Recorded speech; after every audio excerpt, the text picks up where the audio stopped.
All right, hello. Good morning. Morning. Welcome to the meeting. It looks like we have Kavya and Jesse and Morgan. All right. And Vidhi. All right. So did anyone want to give any updates or comments or anything? If the background noise isn't too loud on the streets of Boston, I can say some things, or I can wait a little bit. I don't know how Say some things noisy now. it is That's in your fine. end. It's okay. Okay. Short, also, Lou, Hi. for a moment. Very briefly, we had our first meeting yesterday. It was nice. I'm sure we'll talk about that more ahead. For the Google Summer for Summer Code, open source cohort, things like that. It's been a hugely busy week and 2 days for me, and in a good way. I have been, we're very, very, very close to finally launching the update of the JoePro website, which houses a lot of things, including the history of Google Summer Code, which is basically, I guess, our approaching the 10-year mark. So congrats, Bradley, on that. And it's cool. Like I went back. Like I realized I found like I looked at what Stefan's doing. I looked at Krishna Kachal. I looked at RV. Roger Gopal. RV. Yeah. And many other folks, and where they are now, like some of them are like working for Cisco. Stefan's done a lot of cool stuff. I think he's a PhD student now or something. Yeah. Like what everybody's doing is really interesting to see. Even like I looked at like Stephanie Carollo, one of the old interns for back when I was doing stuff for UAlbany more directly in the Brian McCorkle UAlbany era. So it was kind of cool to see this. I don't know, between basically through my time with the lab and sort of what we've been doing, like this really interesting cohort of like just general alumni of the lab over the last little while. So, I don't know. That's been. I'm sure that will lead into some other discussions, and I might reach out to some of them and check into them or whatever. But it's a very interesting little bit of history. So maybe we'll talk about that once that's more like ready to go. Maybe we'll talk about that in, I don't know, a future meeting or something. I don't know if we can pull some kind of a reunion off or something like that, but at the very least, something that we can talk about internally, and that'll be cool. So that's part of it, but the website overall is like kind of taking JoePro to the next level of some other things. So that's happening, and I also had some interviews this week for data and direction. So that's sort of the data ethics responsible AI internship program. And I'll get off my silly camera, my influencer camera walking around. It's been so interesting this year just to speak about this, and I'll ramble a little bit. If people have anything urgent to say, please interrupt me because this isn't the most important thing. But as we're kind of waking up and getting ready to talk more, the East Coasters anyway, and then the West Coasters are even more so. You know who you are.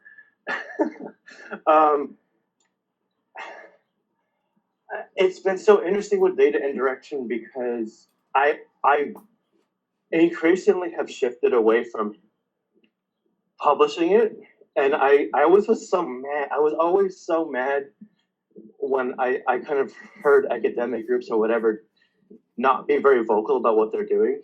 And I kind of get it now, unfortunately, because I had to filter so much from the original proposal, which when I first posted, it was like, oh, it said data and data science in it, which it is about that. But when you have it, when you say things in certain ways and make it too broad, you just get everything. And this year's, as many of us know, is just terrible for like weirdly generated or circumstantially relevant, applications and submissions to things. And it's like, I feel like I got very lucky this year, and to be a little bit inside baseball about this, but I feel like I got very lucky because a lot of people just saw last year's posting, and I had already, that's like a pre-trained or pre-tailored posting for what that is, because I kind of adopted it enough where it kind of got filtered out a lot of things I don't want and highlighted things I do want. So that was quite nice. And a lot of the early applicants to the opportunity basically went out of their way to inquire about it, which is like, oh, this is great. Because everyone I've interviewed so far has been like completely mission aligned. And that's great. So that's been happening, and I think Google Summer of Code will kind of be a couple weeks ahead of us, because most of the people that will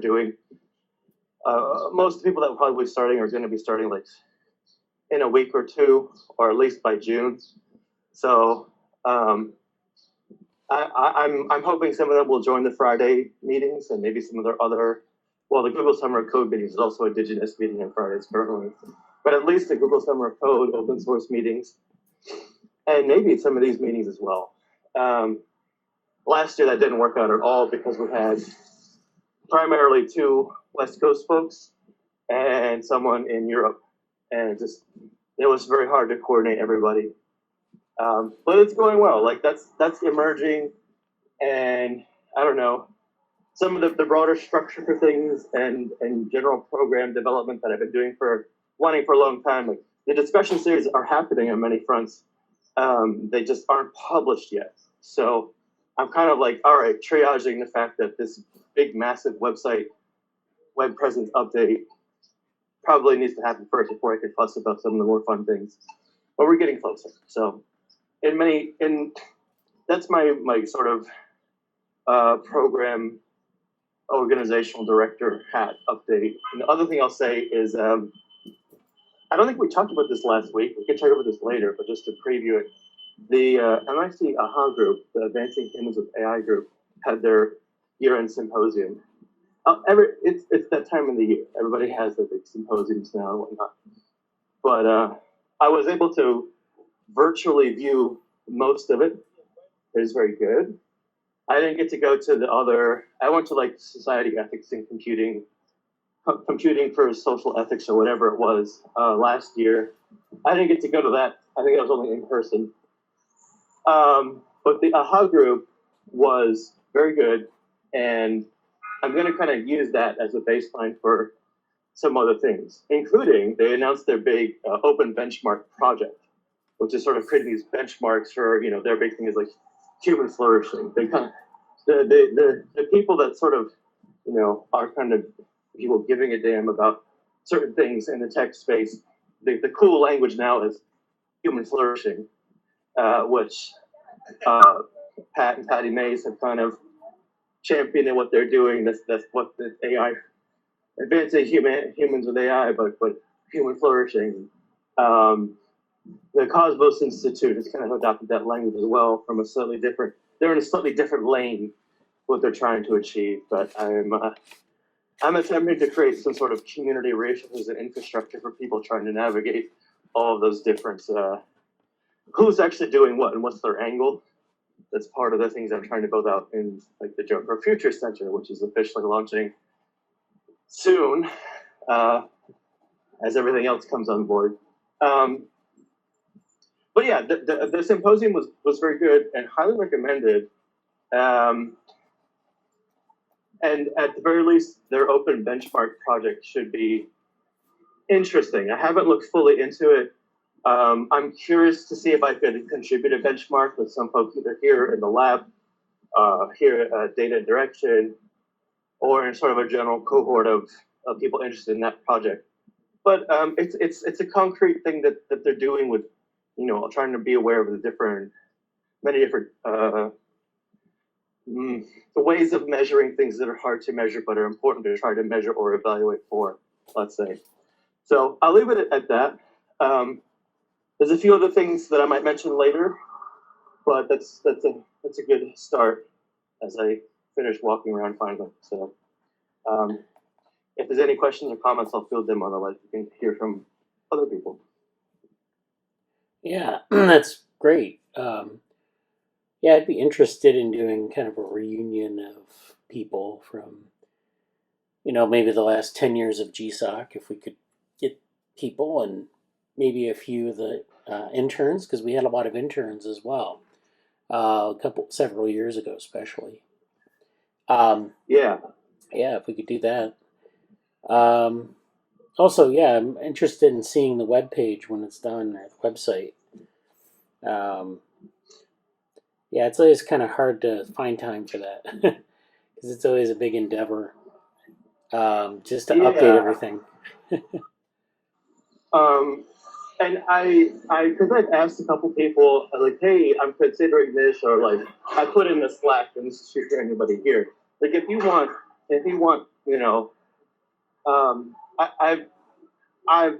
I'm kind of making some executive decisions because the reality is nobody really cares so long as they don't look, as long as they're not put in a bad light, But like if people want, some an affiliation, I'm mostly doing like if you did Google Summer Code through DevoWorm or through Orthogonal Lab, I'd have that, and then maybe institution that you like. Oh, you're from, Boston University or whatever, and that's it. So there's a little bit of how to represent all this stuff, which is kind of difficult, but also like what's really cool about it, and then I'm looking forward to kind of showing this. If I get to a place where I can, I will more so. Like today, I don't know if I can do it today, so I'm moving. Yeah. But just being able to see everybody, like when you see like the stacks of everybody together, and it's like, oh wow, like it's kind of impressive. Right. And it's a certain point of view that you don't, because it, like Bradley knows because he's been it the whole time, and developing these projects very carefully, personally over the last 10 years. But, I've kind of been tangential to many of them. And for someone coming in, they realize like, oh, this is a really solid history of, some continuous development of certain topics and some changes and branchings. And it's like, it's cool to see. So I'm working to kind of do that justice. And I think that's happening in addition to like everything else that needs to happen to, an actual functional, slightly more useful website for what organizationally I'm trying to accomplish. So yeah, and there's some opportunities too, like things about like incubation and some like fellowship type things. We're hoping to get some grants and other things and opportunities of that nature. So stay tuned for that. But yeah, I would love to try, with your permission or whatever, or our coordination probably more likely. If you want me to reach out to some folks and be like, hey, because a couple of them I just messaged on LinkedIn or whatever on LinkedIn, and they replied or responded or whatever, connected already. So I could be like, hey, you want to like stop in and have a alumni panel, like alumni discussion or something for like a little bit sometime. I expect it to not be functional for almost everybody, but we can reach out if you want to, maybe some point this summer. Yeah, that would be great. That would be great. Okay. I'll start knocking on some doors virtually. Okay. Yeah. Yeah, it'd be great. We could have that as a sort of a milestone. It'd be nice to revisit people because a lot of people, as far as I know, there are a lot of different places where people have gone, and just looking back and saying, "Oh yeah, this person went there and this person went there." It's very impressive when it's all kind of in its totality. You get like about 10 years of people and 10 years of progress after the fact, and And it's a good network for people. Like I think that's one of the things that you hear about and then you kind of don't realize until you need to talk to people or something you want to actually do. Obviously for jobs, but also like if there's things you want to do in the world, knowing somebody who like there's people who went to many of the different grade schools, obviously in India, but also like what was it? The KTR, KHT, I forget the one, like the Royal Institute of Technology in like Sweden or whatever. I forget who that was. That was Ankit Grover. Yeah, Ankit Grover. Like I was looking for Ankit Grover. He's been in the chat a little bit over the last few months, and even like messages for other things. So Ankit's still in and around. Like I think he's in the JoePro Discord server somewhere. I invited him like months ago, and just different people. And this is not that someone went to a particular school or not, but just like the diversity of things that have actually happened is actually pretty like, like there's a lot of cool stuff and cool people that we kind of have a loose, network around, even just through that section, no less everything else the lab's been doing. So it's good. It's good to kind of, tend to whatever that maintenance of that upkeep network of people. I don't know what to call it quite, but it's been interesting to do that. Anyway, we can let's hear from other people and then walk around aimlessly to get some coffee possibly. All right. So I don't know. Vidhi's here. Vidhi didn't make the open source meeting yesterday, but I don't know if she has any updates for us on things. Hello. Hello. Yeah. Am I audible? Yeah. Yeah. Okay. So I'm good. How are you doing? Good. Yeah, I've just been caught up with exams, and I have 7 subjects this time, so I'm really struggling to find time to study everything. And I'm done with 3 exams now. I have 4 left, and then a few papers are back to back, so that's stressful. And probably next week I can say more, but yeah. We're good. So yeah, I wanted to ask about yesterday's meet. Yeah, I'll have to go over that in a minute. Yeah. I already wanted to meet Barshan, so I couldn't join. Like I was busy with all this stuff around. Okay. Yeah. Well, good luck with the exams and everything. Yeah. Thank you. Of course, Kavya was at our meeting yesterday. And we'll just go over the meeting next, and we'll talk about it. And then Morgan, he had some interesting things to say yesterday. All right, so the first thing we did last week was we had our DevoWorm meeting on Monday. And we had, we had myself, Barshan, Mondal, Ashu, Susan, Morgan, and Shreyas. And we, did our usual meeting. Barshan was the one selected for GSOC this year. We only got 1 slot for this year, so it wasn't what we had wanted, but we did get 1 slot across the 3 projects. So everyone was really excited about, what we've been doing a lot of presentations over the course of the spring, and I think this is going to yield a lot of really good work going forward. So that's at least something. So this is Shreyas is presenting on his work that he's been working on. This is working on the connectome of C. elegans. So he's working on these temporal connectomes and some of the dynamical systems aspects of it. So he's working on the control theory here. He's actually laying out a model of controllability of the connectome. So as a network, the connectome is structured in a way that has nodes and edges and peripheral nodes. So we have these hubs, which are sort of the central controlling nodes in the network. We have these peripheral nodes, which are sort of the things that are controlled in the network. And then we have these edges that connect everything. So there's this theory of controllability in complex networks. This was something that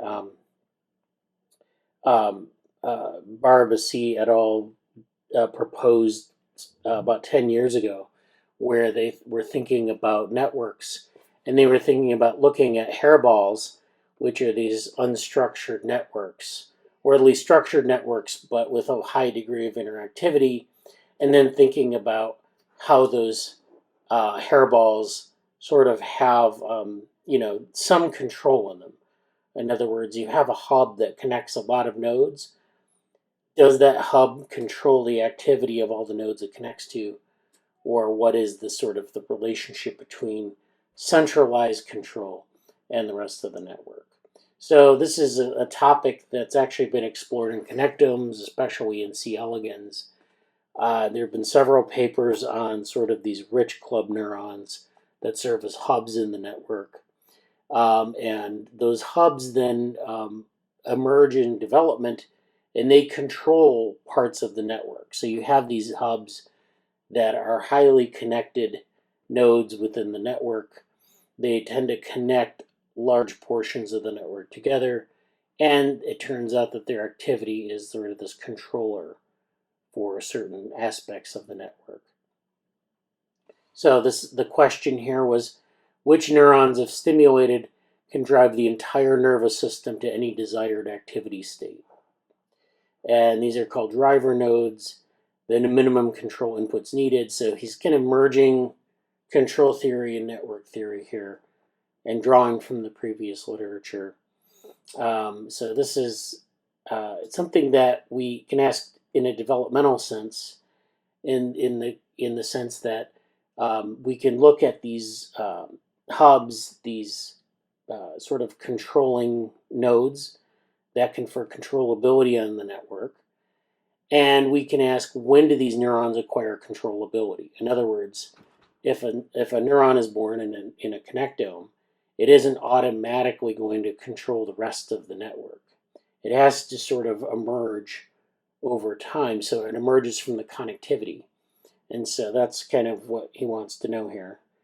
Does it precede or follow synaptogenesis? In other words, the connections are established by connections between the cells through axons, and then the synaptic connections confer some sort of communication between the cells. But of course, there's a lot of synaptogenesis that occurs in development.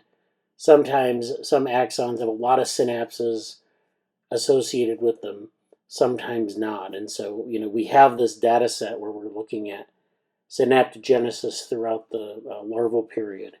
And it's kind of giving us clues to that sort of controllability question. And so then he works out this mathematical system. He's working out the connectome as a dynamical system.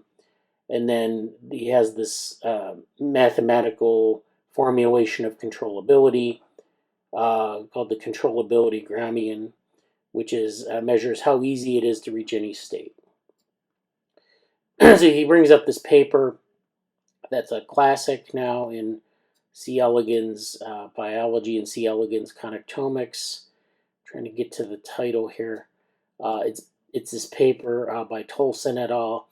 And it talks about controllability in this network and the rich club neurons, which are these hub neurons that are the controlling neurons.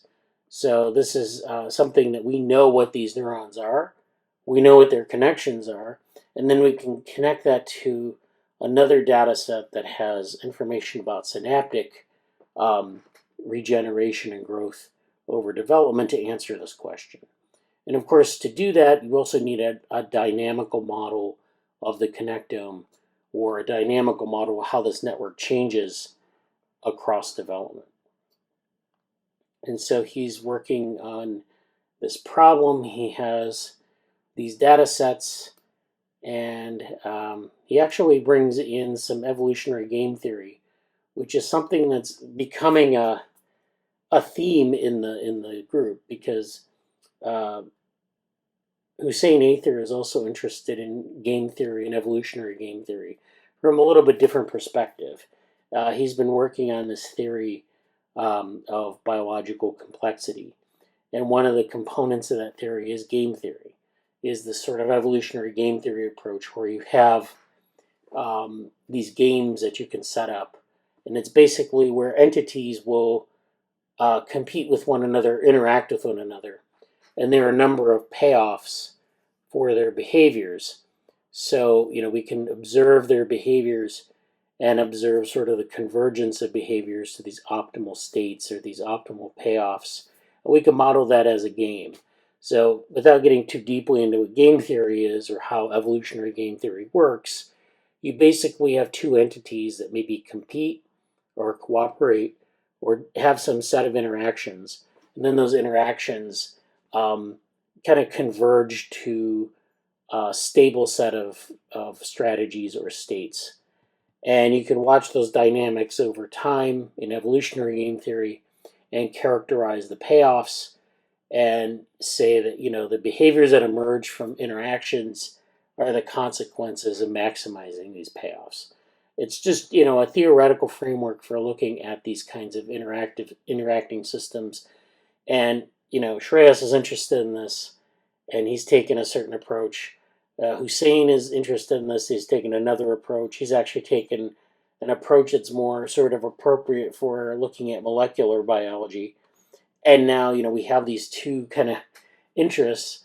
Thrown into the mix is a working paper that we have in the DevoWorm group on developmental game theory. And so we were talking about all of this during this meeting. So there's an opportunity there, I think, for some sort of convergence of ideas. So, not to spend too much more time on this, but, there are a lot of different papers that Shreyas cited. One of them is this paper, One-Dimensional Dynamics of Attention and Decision Making in LIP. LIP is a region of the macaque visual cortex. And so this is basically modeling this, the activity in this region of the brain as a dynamical system or as a game. And so this is one of the papers he cited. I thought was really interesting. Surya Ganguly, who's done a lot of really interesting work on development and developmental AI and things like that.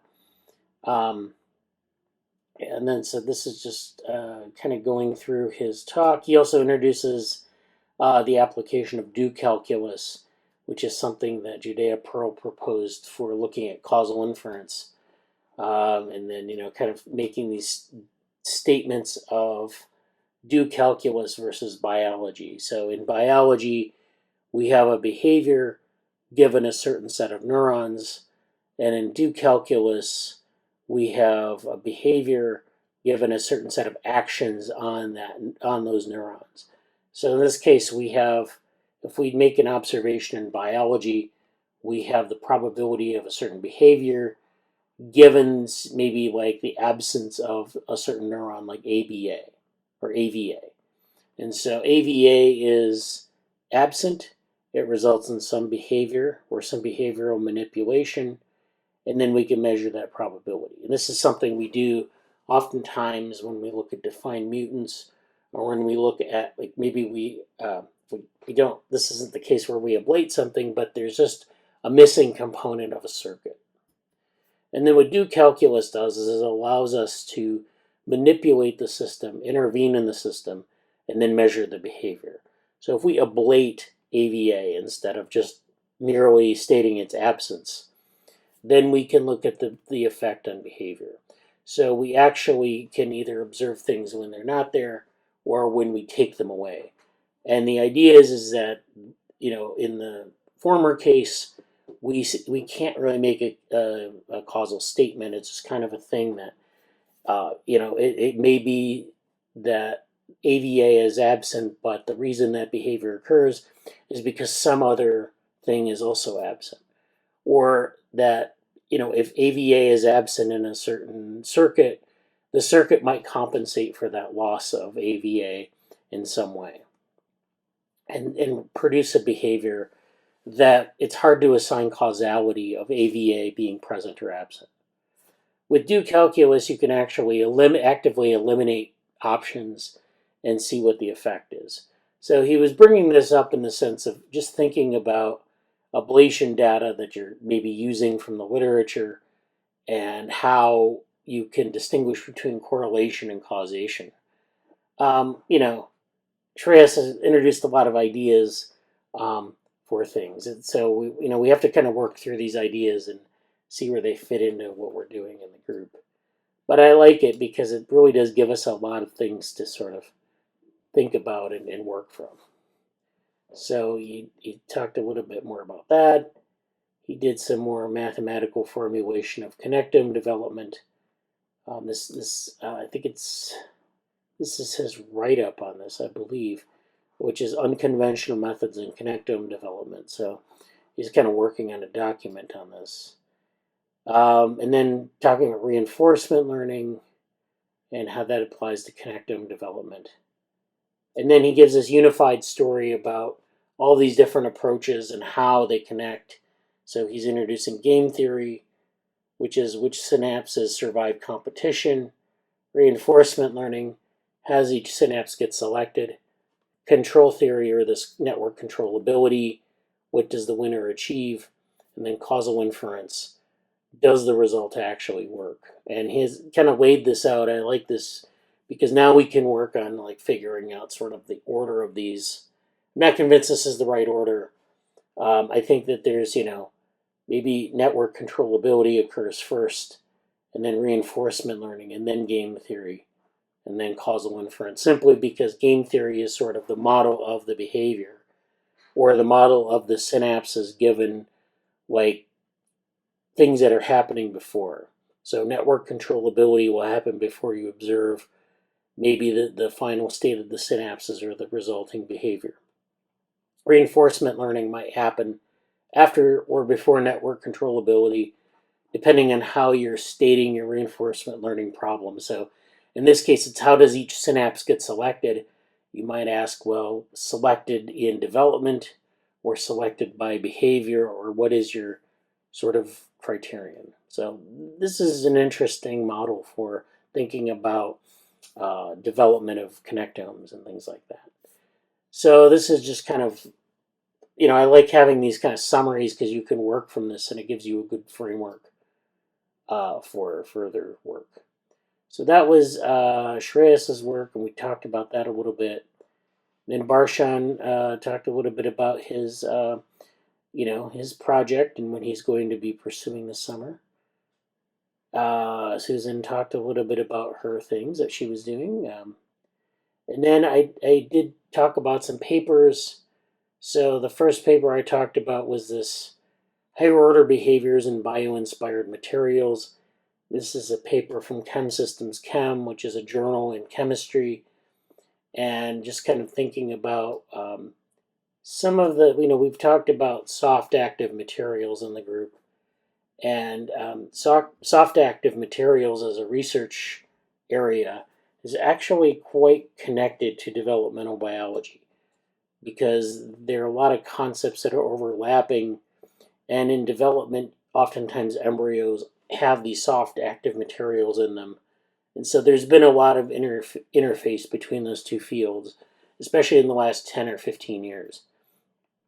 And so this is a paper on thinking about these bio-inspired materials, which are materials that we can engineer, and we can look at those as sort of things that are beyond maybe the typical material science that we think about. So, for example, we have polymer networks that we can construct.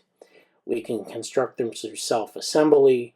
We can construct them through other means. And they have different properties that are maybe involve self-healing or thinking about how they deform and change shape over time. And so all these things are important to understand and how they adapt to their environment. You also have microbots, which are these higher order behaviors, which involve, having these little bots in maybe a material soup, or you might have them in like a biomedical context where you put little microbots in the bloodstream or something, and then you want to coordinate them, much like we do with robots in teams. And so we want to think about the individual microbots and being able to control those, but also things like swarming and collective action or higher order behaviors. And so then we have these two other things here, which are proto-tissues and proto-cells. These are both very relevant to developmental biology in that they allow us to model tissues. like sheets of cells that come together and how they change shape or how they exhibit dynamical behavior. You can see here this proto-tissue, these two cell sheets come together, then they bend and they form this arc. So all of this involves a lot of communication between cells, changes at both the cellular level and the sheet level, and just thinking about how that's coordinated. And then protocells are things that we can, there's a whole field of working with vesicles or protocells where we have these lipid membranes that we can boot up with different biomolecules, and we can do things with those that we couldn't do with fully formed cells. And so we can actually use protocells to do things like deliver payloads in a biological engineering context, or sometimes we can study the origin of life, or sometimes we can just simply use protocells and leverage the types of things we could get with biological cells, but at this much simpler way. So I talked about that paper and its relevance to the group, and then that was our meeting. So that was a good meeting. So then on Friday we had our open source meeting. We had a number of people who attended. They were very interested in pursuing their research. Like I said, we had probably about 25 applicants across our 3 GSOC projects, and we ended up with one slot that we got, and that was from OpenWorm. So we didn't get any selections from our large language models open source sustainability project, or our what was called the Greenfield open source sustainability project, which was also not selected. So we had just one person from one project. So, I offered, and we do this every summer, offered people a chance to pursue those projects further or to pursue other projects that were open source, and then join our group this summer, which will kind of bolster those projects, support them, but also give you skills in the area of open source project development, project management, and associated topics. So this is going to be, I think, a fun summer. Our first meeting was largely an orientation to what we're going to be doing. So we had introductions, people introduced themselves. Jesse, myself, and Morgan are sort of the leaders of the effort here. Hopefully we can have Sarah and Vidhi and maybe some other people who have been around our open source and GSOC groups for a couple years come in and talk about their experiences and contribute as well. And then, of course, our first time people, I'm hoping that they can get a lot out of this and be able to drive some things forward.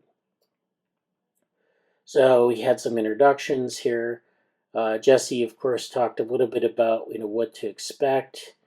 And then Morgan had some things to say about his experience in open source.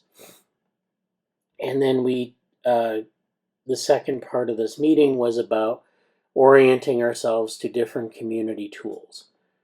So we have our orthogonal lab website. We have the different components of the website. We have our blog or Medium, which of course is something we can use to publish our thoughts about different projects. We have our repository. So this is our repository. Actually, this is our organization for Orthogonal Lab. We have our GSOC repository and some other repositories as well. Some things that haven't seen commits in a while. Other things that have seen a lot of commits recently. Then we have our Open House YouTube playlist. This is something that I really want to revisit because we've produced a lot of videos on different updates on different projects. So it's like, things that we might be working on that get very little attention throughout the year. Maybe we do like a presentation at BICA or a presentation at Embodied Intelligence. And that'll be like the presentation, but you don't get to see a lot of behind the scenes on that, like a lot of what other things are going on. Or sometimes you see things in a meeting and we give it like 20 minutes and that's all you see. This is an opportunity to kind of unpack that. Or sometimes, it's an opportunity to summarize what we've done. So we do a lot of things over the course of a year or 2 years or 5 years, and it allows us to kind of unpack that and say, this is the arc that we're pursuing, or this is all of the work that we've done. And just putting it in one place, I think, is very informative to people. It fosters our community because people can follow up on things. It's easy to send them to a video that's like, 20 minutes long. It's much easier than having to go back and explain everything because, it's just so much you have to remember, so much you have to kind of put into practice. It's really hard. So this is a very valuable playlist, I think. And I'd like to revisit this and create more videos. So I was mentioning to Jesse yesterday, I'd like to create a 10th anniversary video for GSOC. And then, we can have that as sort of like, this is like a 10-minute thing on how much progress we made in GSOC. So this is, again, sort of the heart of our community resources. And then, of course, we have our other things that we're involved in. So we have things involved. We do the active symposium every year. We present different things to that group. We kind of focus on the strengths that we have that tie into what they're doing. And, there are a number of videos there. And, of course, we also have OpenWorm, our tie with OpenWorm. And I kind of went through all the different things going on in OpenWorm, both open source and like kind of finished products or advanced software products and how they're marketed. So, they're marketed on the website, but then you have the open source repositories that allow you to sort of unpack that or to look inside underneath the hood and play around with those things and maybe modify them and contribute as you wish. So that was our meeting, and then we just had a little bit of discussion after that.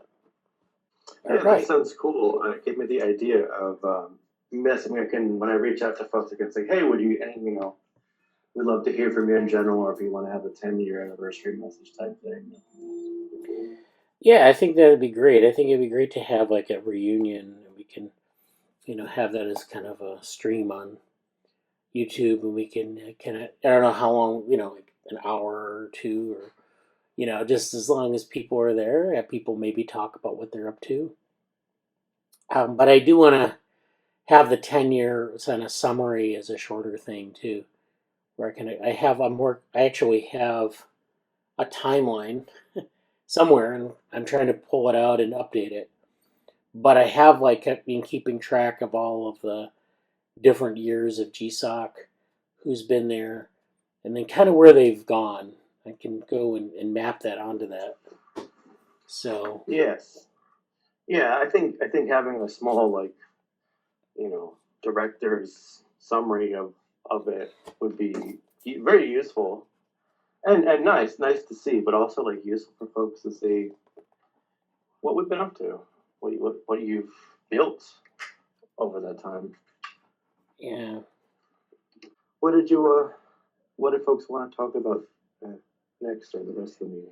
Yeah, did we have any other comments or updates that people wanted to do now? Or okay, so Kavya did put something in the chat here.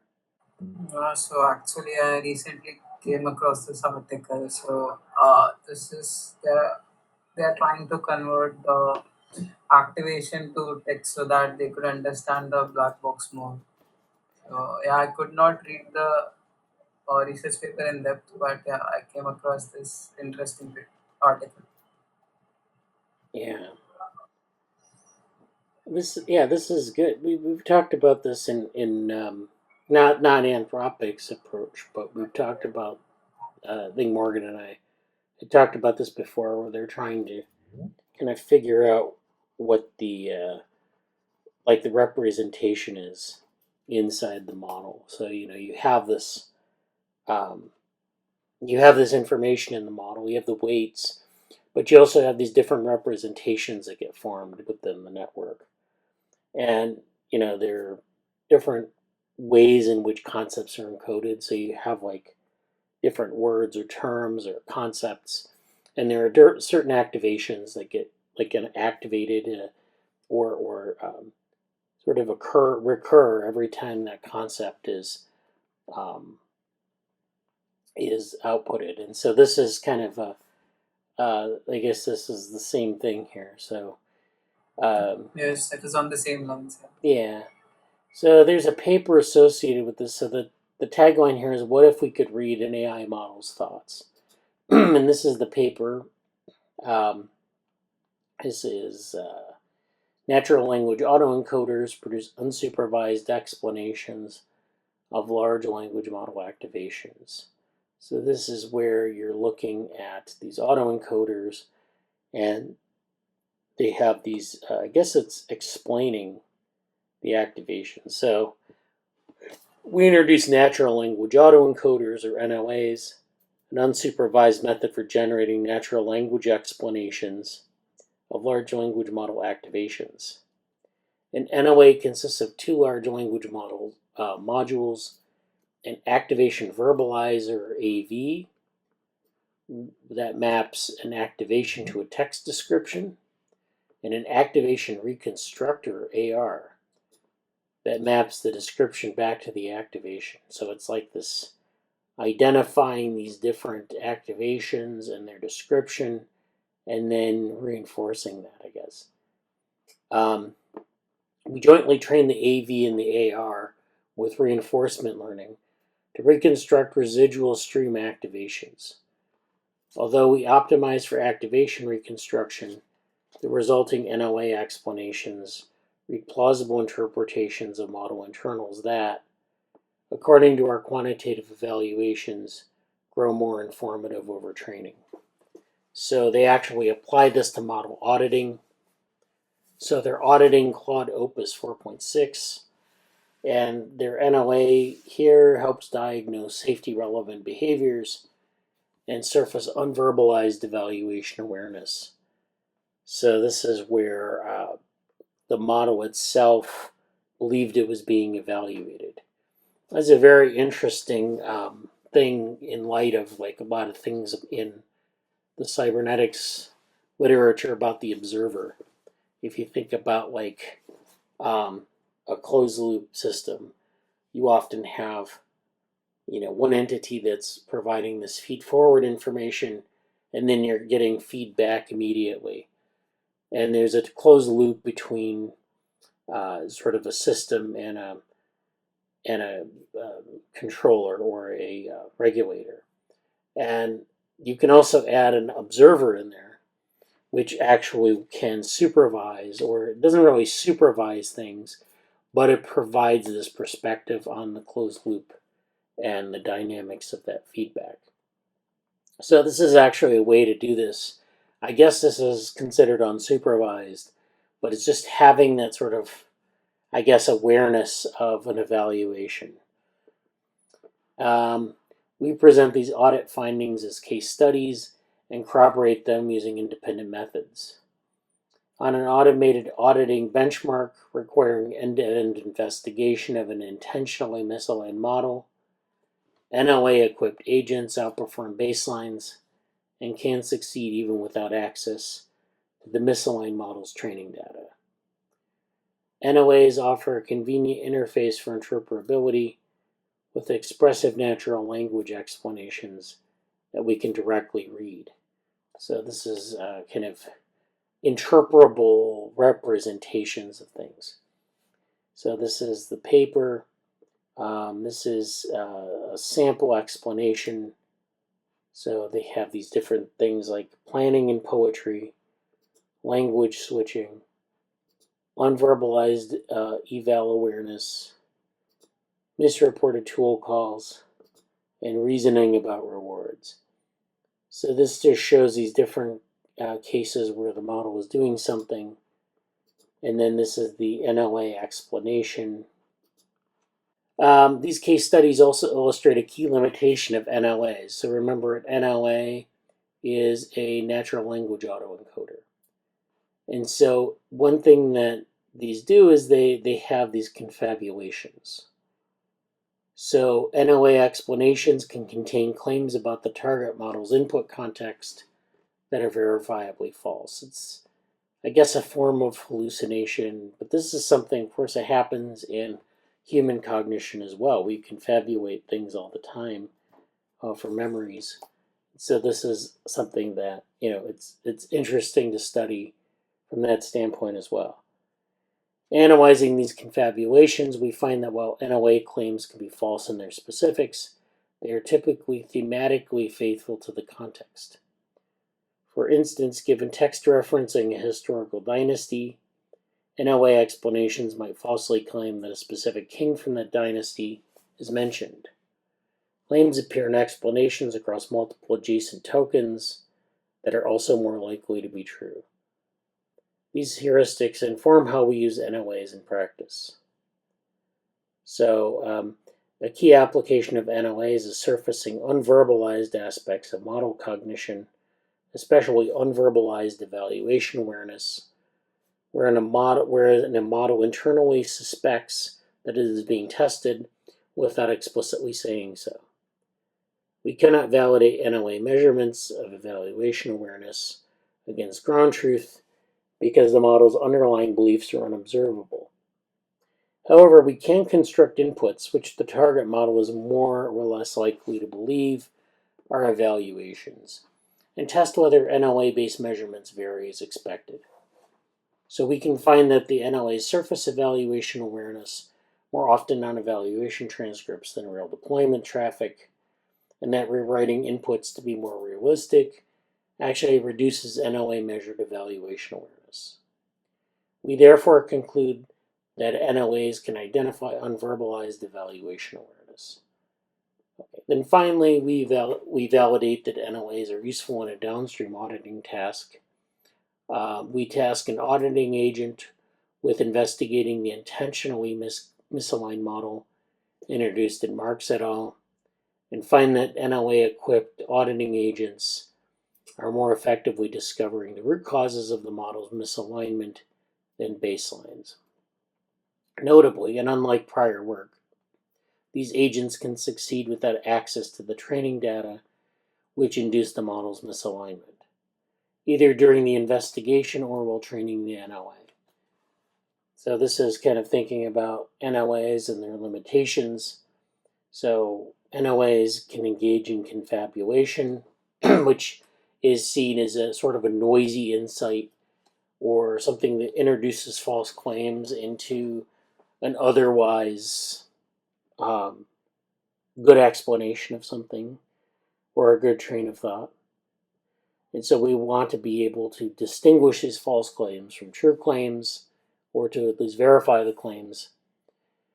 And so we also have lack of mechanistic grounding. So NLAs are basically black boxes. And so we can't really know which aspects of an activation drove a given component to an explanation. So it's hard to fix confabulation by looking at the mechanistic aspects of the model. Now, of course, expressivity is usually a good thing in models, but sometimes you can have excessive expressivity. And so because these models are a full language model, it has the capacity to make additional inferences beyond what is stored in an activation. Then there's cost. So NLA training requires joint reinforcement learning on 2 full language models. And inference requires generating several hundred tokens per activation. So oftentimes this is expensive to use at scale. And then there's this degenerative training objective in the limit. So in principle, the AV could achieve good reconstruction by reproducing the input context verbatim or by outputting uninterpretable text that the AR, remember we have the AV and the AR, which are these 2 different things here, the activation verbalizer and the activation reconstructor. So the verbalizer, of course, is a full language model The activation verbalizer could achieve good reconstruction, and it could reproduce the input context verbatim. The AR then has to interpret that. The AR is actually quite expressive, so it can actually invert, or it can take things that can't be interpreted and actually reconstruct them without having knowledge or verification of what's actually being generated by the AV. So this, both of these models have sort of failure points that are interesting here. While neither appears to be a significant problem in current NLAs, and partial migration such as KL regularization exist, it is unclear whether these pathologies will remain benign as we develop NLAs further. So this is just kind of talking about their roadmap, where they're going through sort of how NLAs work and how they can be a bridge between unsupervised concept discovery methods and supervised activation verbalization methods. And then they talk about this specifically in the context of Claude Opus 4.6. And they have these different tasks, which we saw in the figure: planning in poetry, language switching, misreported tool calls, and reasoning about rewards. We also have these quantitative evaluations that we can understand the quality of these NLAs through training. And then they look at training on Opus 4.6, Haiku 4.5, and Haiku 3.5. So these are different NLAs that they look at. We also quantify NLA failure modes like stenography, writing quality degradation, and confabulation. So we talked about stenography in a previous meeting, and we also talked about writing quality degradation as well. So these are different failure modes that are very interesting, especially when using these models in applications. And so then they also have an in-depth characterization of confabulations, identifying heuristics for which kinds of NLA claims are more or less trustworthy. They have auditing benchmarks. They have this, they want to explore NLAs as an internal initialization for general question answering activation oracles. They then have a discussion of why NLA training methods result in informative explanations, or how NLAs relate to mechanistic methods, and limitations including confabulations, cost, layer sensitivity, and the possibility of unverbalizable activation content. So this is a pretty good article. This article on Anthropic's website just kind of goes through what this looks like. So this is the activation verbalizer, AV. This is the activation reconstructor, AR. And you have this target model, which is where it generates some phrase. It goes into this layer H1, goes through the activation verbalizer. There's this natural language descriptor. Then there's this activation reconstructor. And then we have these two vectors, HL and H hat L. And then we're trying to minimize the difference between these two vectors. So we're minimizing that. So it's basically alignment between the verbalizer and reconstructor. Okay, so this is just kind of thinking about this representation. And then they talk about the unverbalized evaluation awareness, where the model thinks it's being tested even though it never says so. So this is where it's generating text and it may think that it's being tested or spied on. And so this is just kind of going through this, where it kind of feels like it's being probed. And so there's this effect on the output. And then they go through a lot of other things here. It's really interesting. And of course their code is also on GitHub, so this is the GitHub repository. That's here. Natural language autoencoders in KitFT, which is, I think, yeah, Fraser-Taliente's personal account here. Anyways, that's very good. Thank you for that, Kavya. Looks like Barshan has also joined us. So. And we have two Jessies, Jesse and Jess. Yes, I'm straddling devices at the moment. Looks like we had a bunch of things in the chat. Okay, let's see. I'll go through the chat. Jesse had a statement here. I think this was when I was doing the DevoWorm review. Have to check out a developmental game theory paper. Yeah, I think I may have done like a little overview of it on YouTube. I'm not really, can't really remember now, but I do have it. It's, if you go to the DevoWorm website, there's a working paper there that has, if you go to the working paper section of the publications, it should be right there in the list. Yeah, I have all this stuff that needs to be released soon, so I'm kind of behind. But people interested in reading Anthropic papers about this stuff, we certainly can do it here. And there's the DigiNest group, which is particularly about, in the DigiNest perspective, things that influence narratives, but more popular topics are like cognitive sovereignty, or how meaning and messages are influenced with AI stuff. That's sort of the heart of it. The name emerged from Avery. Avery. I don't really know how much we talked about Avery here recently, but Avery's been doing a bit more and kind of. Part of Avery is essentially a co-lead of the program itself. So, Avery kind of wanted a place to find people to talk about, I don't know, not making stories, but how things are constructed and generated somewhat. And so we made it that way, and then happened to find someone who also wanted to kind of be a co-lead of the I don't know, program and the reading group that's part of it, Molly. And it's been a cool experience to have Molly be there. She's a very interesting background in working in trust, um, as in like human computer interaction and trust. So she brings a valuable perspective. She's very articulate also, and has an interesting, let's say, interesting background overall for her experiences and what she's been exposed to. And then all three of us are also sort of have a background in certain takes on like psychology and whatnot as well.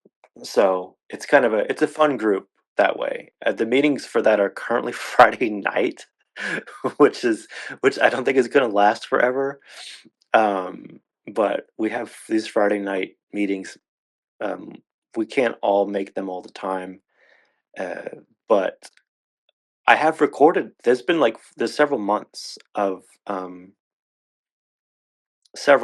recordings that I have to post and process, and they're ready to go. And some of them are already online, but I'm kind of, I'm at this bottleneck of the website right now, and I'm also, I think everybody knows, if there's any questions around it, people who would like to join or be a part of it, even if they can't join the meetings proper or anything, you're welcome to participate in it. Unfortunately, I post a lot about it in Discord, but the main group members they don't interact in Discord, so it's kind of annoying that way.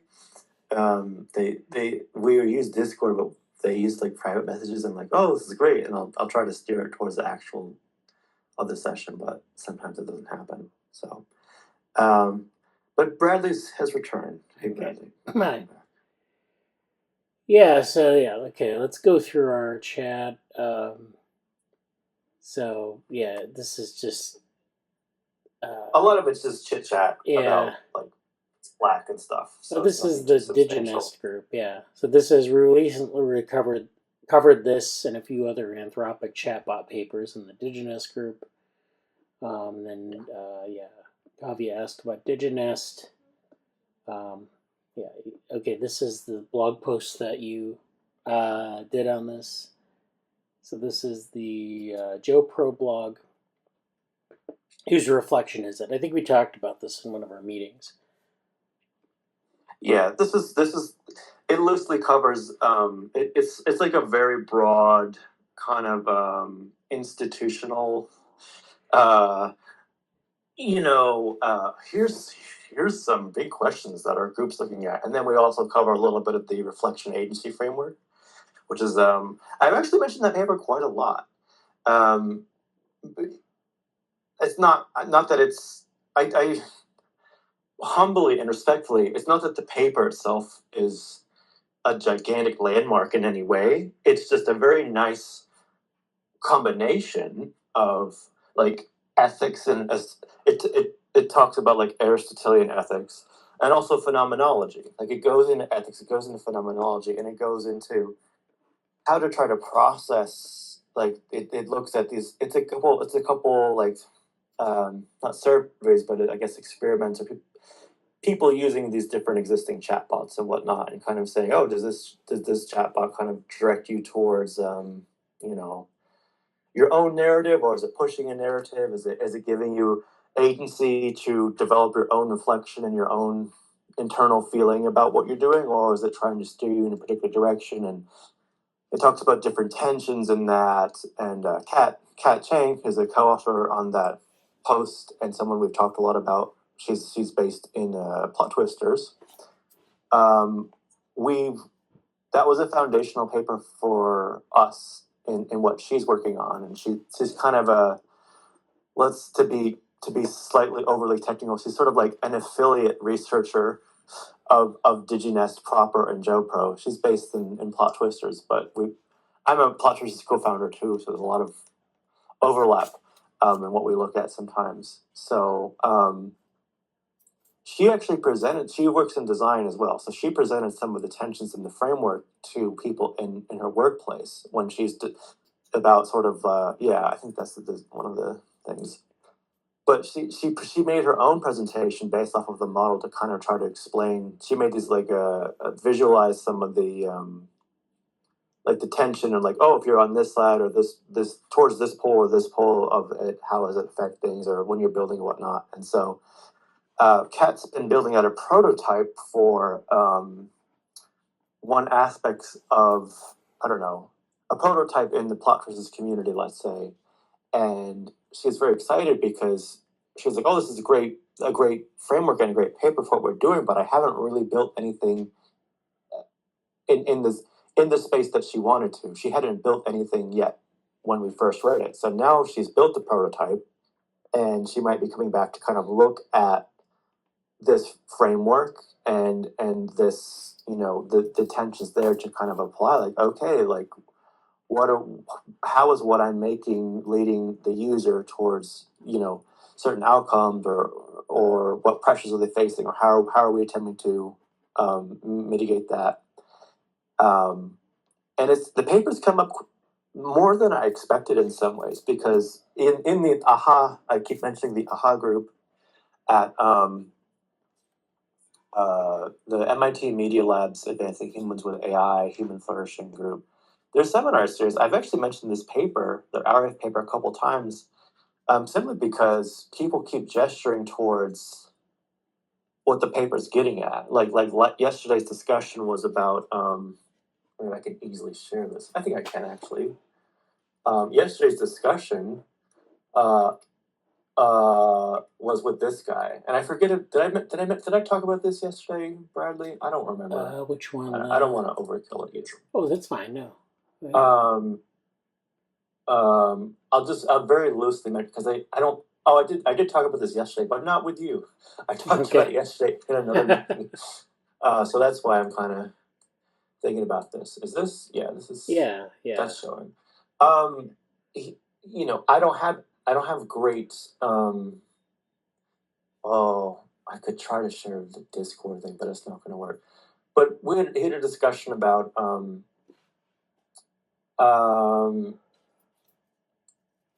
AI-powered decision support technologies, and he talked a little bit about learning and about excuse me, using AI to like meaningfully scaffold actual growth and the development of like learning versus, you know, people wanting to take the shortcuts of here's the answer, or like how to use it to refine your thinking. So it came up again in the discussion here because we were kind of gesturing towards, I don't know, I think I'm really I'll just put it this way. Part of why I'm a fan of this seminar series and what they're trying to do is because I think they're actually doing enough to get people in the right place to talk about things that should happen. And I'll do a very slight plug for this symposium itself and the open benchmark. Like the series is their every bi-weekly Thursday meetings that I try to attend as often as I can. The open benchmarks, the project I mentioned earlier, and this is sort of their recording that kind of, you know, has all this stuff that happened. So we can go back to I'll stop sharing my screen or whatever, but am I even doing that? I don't even have to turn that off here. Whatever. But suffice to say, it's been an interesting paper, and I think it kind of alludes to some things to build upon in the sense of in the indigenous context. I think the conversation last night, which is one of our unusually timed Friday night meetings, I think we're kind of getting at sort of this interesting situation of trying to combine, you know, like it to an extreme like juxtaposition would be like Roman Polinsky's AI safety approach of everybody has their own personal universe, and in that personal universe, like, you know, AI enhanced personal universe, you can have your own ethical codes and blah blah blah blah blah. And like that's kind of one that's a big thing in sort of like some AI futurists or doom bloom debates and whatnot. It's like, well, maybe one thing we can do is just like in that paper, he's like, you know, I think we can get value extraction the right way, and then we can give everybody their own personal universe, then they're going to be happy. It's like, okay, that living that for whatever it is or isn't. Yeah, I think a core thing that we're kind of getting at here is sort of the ethical situation of what ethics do people want to deal with versus what is the actual impact on the individual, and realizing the individual's experience is unique, or they have preferences, or they have, you know, the non-uniformity of that.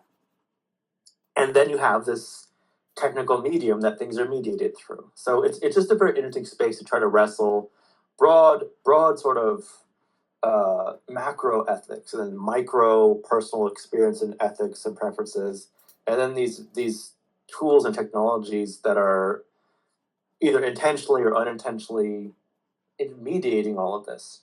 So I would leave it at that, and we can move on to other things, but that's kind of what's happening in some of those spaces. Yeah, that's great. Yeah, I mean, it's a wonderful sort of exposition of a lot of the stuff that we see the big companies doing. We see the sort of the academic response to that, or kind of like what the academics think about it. Yeah.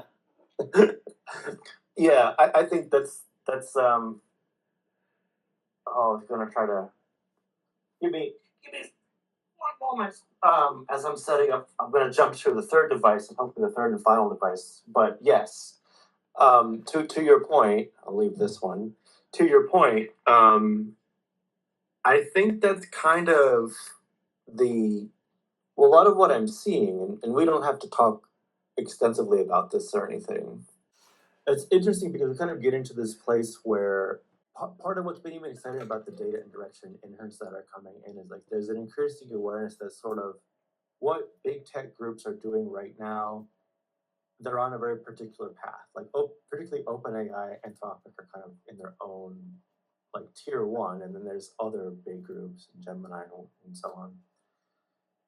but it's sort of like you have the trains left the station on the big AI labs for the time being, and then you have a lot of these groups like the AHA group and the AI ethics lab at like Oxford, and everything happening at Stanford. Stanford's consolidated their group into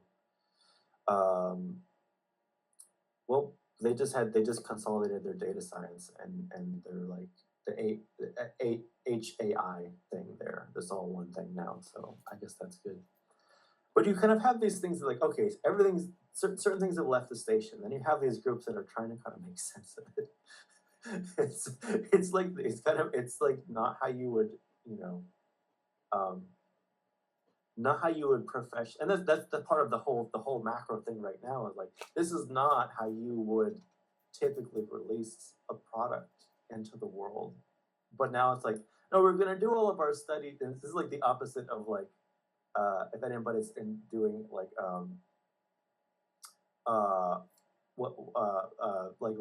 what's the healthcare process where you're doing getting it federally approved, HIPAA, and then like getting something cleared by the government, especially in America, to be released. There's like a 10-year period of you have to do trials. You do trials in Europe because Europe's a little bit easier. You do your clinical trials, you get approval, blah blah blah. It's like that in reverse now. It's like, well, we're gonna do our study on impacts of AI as it's happening on old models. Like a lot of the studies coming out are like GTP3, GTP4, right? And it's like, okay, like thanks. So but that's the world we're in, and it's kind of cool to see a lot of folks in the data direction camp have come in like very aware of that. I mean, like, okay, well, let's try to figure out what we can do about the world that we're in right now. So, much to be said about that, but I'm sure there's other things that we can discuss in the time that we have for today. So, I'll pause for that, for there. All right. Yeah, so really interesting stuff. Morgan, how are you doing?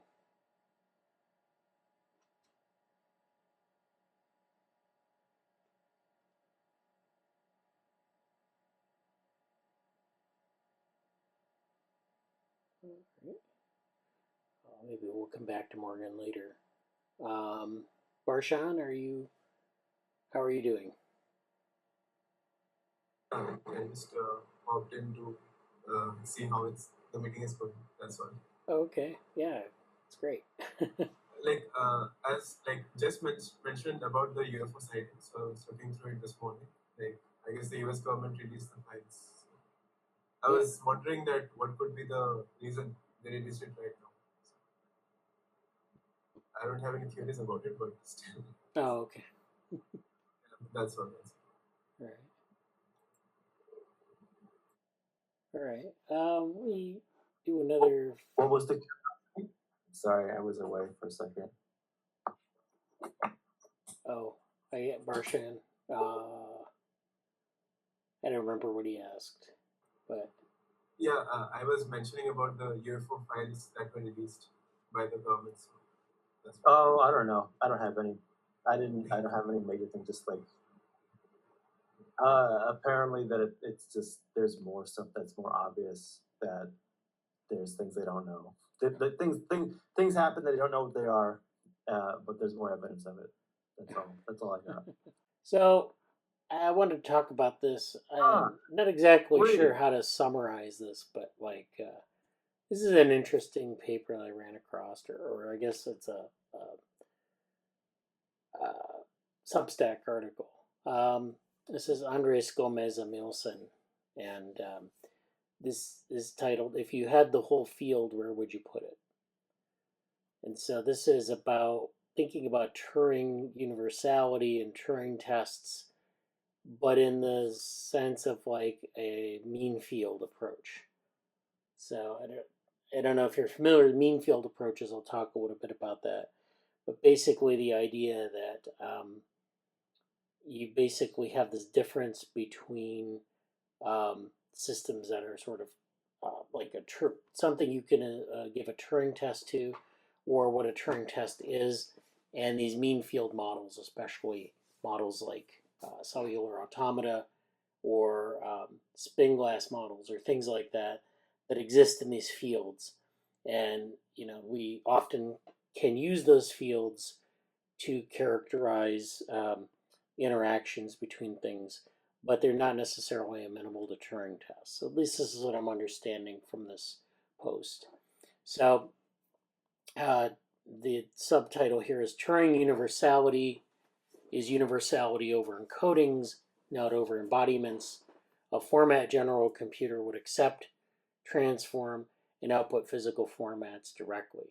So basically, it's about Turing encoding being or Turing universality being relevant to encodings on a tape rather than, kind of phenomena in the world. And the shorthand for phenomena here is the mean field theory that he's going to talk about in this post.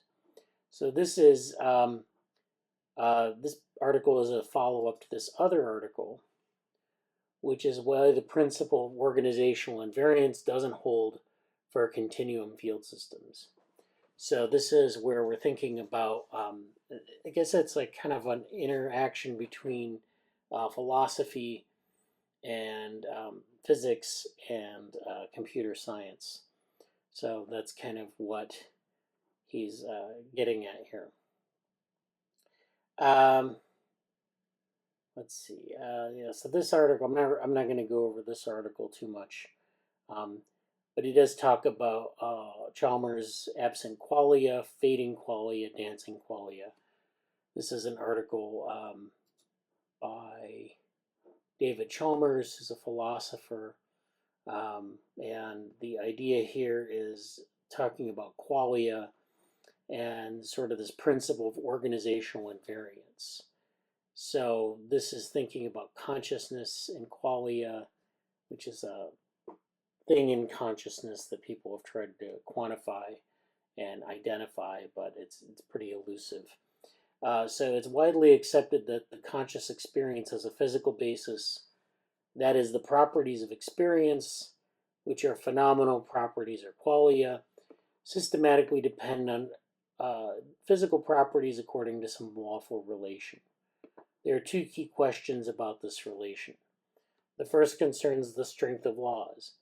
Are they logically or metaphysically necessary so that consciousness is nothing over and above the underlying physical process, or are they merely contingent laws like the law of gravity? This question about the strength of the psychophysical link is the basis for debates over physicalism and property dualism. That's the first thing, is the strength of the laws. And the second question concerns the shape of the laws. Precisely how do phenomenal properties depend on physical properties? What sort of physical properties enter into the law's antecedents, for instance, and consequently, what sort of physical systems can give rise to conscious experience? And so in this paper, he's going to focus on the second question, which is the shape of the laws. So, this kind of sets us up for this idea of, what kinds of computational structures can be used to sort of produce this sort of behavior that might be sort of considered conscious or more conscious than other types of structures. I guess that's kind of where this is going. Now, going back to this article, to put the issue differently, even once it is accepted that experience arises from physical systems, the question remains open. In virtue of what sort of physical properties does conscious experience arise? Some properties that brains can possess will presumably be among them, but it is far from clear just what the relevant properties are. Some have suggested biochemical properties, some have suggested quantum mechanical properties, many have professed uncertainty. So this is kind of talking about, what kind of system can produce a conscious response. And what he's kind of getting at here is that, of course, brains can do this, perhaps. Not all brains, but maybe some brains. Of course, there may be biochemical properties, so maybe it isn't property of the brain, and in this case would be neurons that are connected into circuits and into pathways and things like that. But sometimes, people have proposed that they're biochemical sort of substrates to consciousness. So there are things like ORCHOR, which is the hypothesis about consciousness, or there are other types of maybe biochemical substrates for consciousness. So that may be one place where we can look for sort of the roots or the structure of consciousness. We may also have quantum mechanical properties. So it may be a quantum mechanical phenomena, which could be, anything could be conscious at that point. But of course, this is all speculation and no one's really proven anything. But it does give us this interesting kind of concept to think about, which is that a system's functional organization is key to how experience arises in a physical system. And that's kind of what we're getting at in the posts, in the Substack posts, is that there's this certain structure that we need to have for certain types of experience to become manifest. On this view, the chemical and indeed the quantum substrates of the brain are not directly relevant to the existence of consciousness, although they may be indirectly relevant. What is central, rather, is that the brain's abstract causal organization, an organization that might be realized in many different physical substrates. And so this is where he defends this idea of organizational invariance, holding that experience is invariant across systems with the same fine-grained functional organization. So this principle states that any given system that has conscious experiences, they have the same functional organization, and a fine enough grain will have quantitatively identical conscious experiences. And so this is kind of where this is going. And this is kind of the background. So Chalmers' paper is the background to this post, which is this, why the principle of organizational invariance doesn't hold for continuum field systems. And this is just saying that these kind of mean field models don't have this kind of organizational invariance. And then, of course, in the other posts that I wanted to highlight, it's where he's comparing mean field theory and sort of the Turing machine, or the Turing, the kind of thing we think about when we think about digital computation. So this is going back to this post. If you had the whole field, where would you put it? So let's start off here at the beginning here. Suppose I hand you the complete state of a field with everything specified: amplitudes, phases, boundary conditions, topological invariance, coherent relations, and couplings to the environment. The information is exhaustive. Where do you put it? So the idea is you have this field of physical information. So in a lot of physics models, we might build a field which has a number of different properties to it. So if we want to have a physical description of the world, we might have like a quantum field model where we have all sorts of information about the quantum states across that field. And we have to store that somewhere. And a lot of times we have to store that in some sort of abstraction. And the question is it computable? If we can put it in an abstraction that's computable, that's fine. But if we can't, then we have a problem that is where something is maybe not computable in a digital sense. So a Turing machine has one answer available on the tape as a sequence of marks over a finite alphabet. So a Turing machine, as a definition of computation, is actually quite limiting. So, we have this difference between sort of quantum field, which is itself a description of reality, which may or may not capture everything in reality, but is the kind of description we might not use in computation, but rather use in terms of mathematical notation. And then to compute that, we have to build a Turing machine, at least in digital computing terms. We have to build a Turing machine that can then do those computations and provide a Turing complete description, which allows us to transition between states and do computation in a digital sense. So at this point, I want to go back to some figures here. So if we look at a Turing machine, we see that this is your typical Turing machine. You have a tape, and when he says a tape, it's, this is thinking about a theoretical Turing machine or a theoretical digital computer, where you have this one-dimensional tape that has a series of binary states, zeros and ones. And so this is where you're storing your field information. And of course, naturally, this is going to be incomplete because whereas you can store some of this information, you can't access all of it. So you have this infinite tape that goes, theoretically it can go on forever. And then you have this read-write head that will read each of these states, and they'll read them across the tape. And then they have to figure out where to halt or where to complete the computation. And so this is a problem that, of course, is very limiting for digital computers and is even more limiting in terms of how we interpret the world or how we interpret models of the world.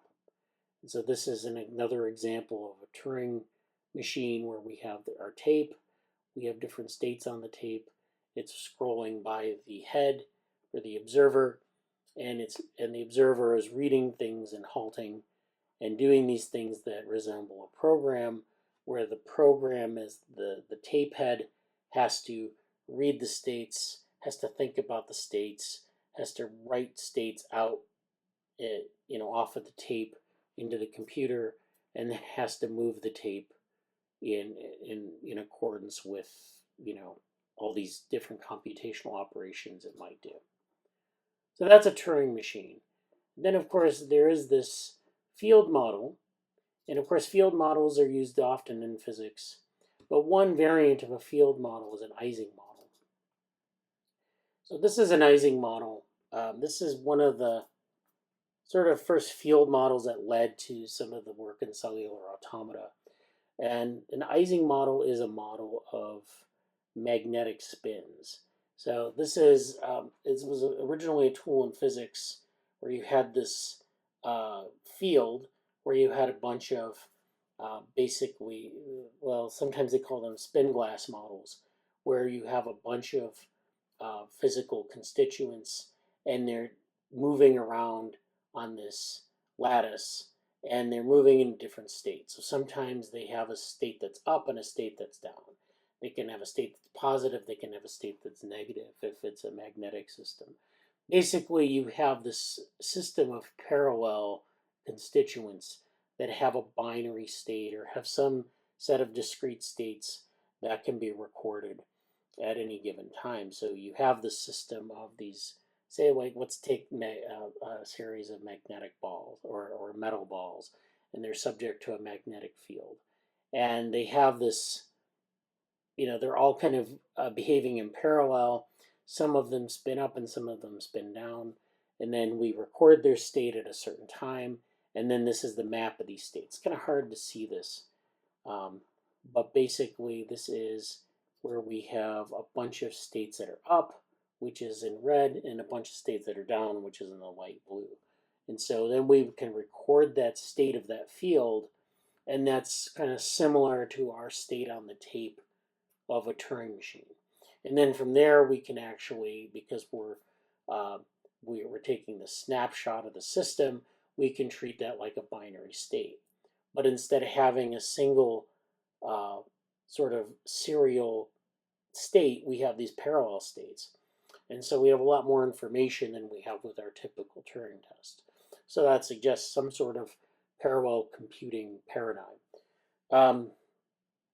Now, this is just kind of an example of a field. We have one piece of the field's information here embodied in this model. So if we look at models like cellular automata, we know that each cell in a cellular automata is, maybe like a Turing machine, but then we have these things arrayed in parallel, which of course we could just say, well, we could just do parallel digital computation and be done with it. Except that those things that are happening in parallel interact with each other. And so it is with the Ising model or any other field model. where your constituents that are next to one another tend to interact with one another. And so as they interact, they actually can influence each other's state, which is not something you see if you were to just simply array a bunch of Turing machines and in parallel. So this is another aspect of field models that are unique. And this is another example of an Ising model. Again, this is a very small image. I'm sorry about the quality, but you have this, these parallel states that you can build a map of.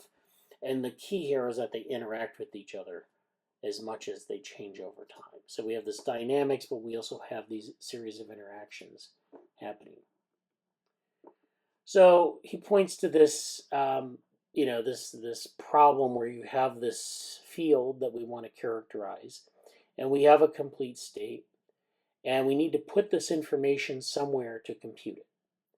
And so we have, in a Turing machine, we can put this on a tape, but as I just mentioned, there are a lot of problems with characterizing this field as a tape, as a sequence, as a serial sequence, and not even as a parallel sequence, or sequences in parallel. The tape is the only format the machine can accept, store, transform, or emit. So the field, qua field, is gone. So we just, a lot of times in computer science, we take things in the real world and we abstract them to some level of abstraction. Sometimes that level of abstraction is so great that we lose a lot of information in the process. If we think about biological systems, we often do this all the time with respect to, if we're looking at gene expression, for example, we take measurements of gene expression, which are distinct measurements which don't really necessarily account for the dynamics. And then we reduce that to a number. And then we reduce that maybe differences in the number. And then we kind of build a model from that.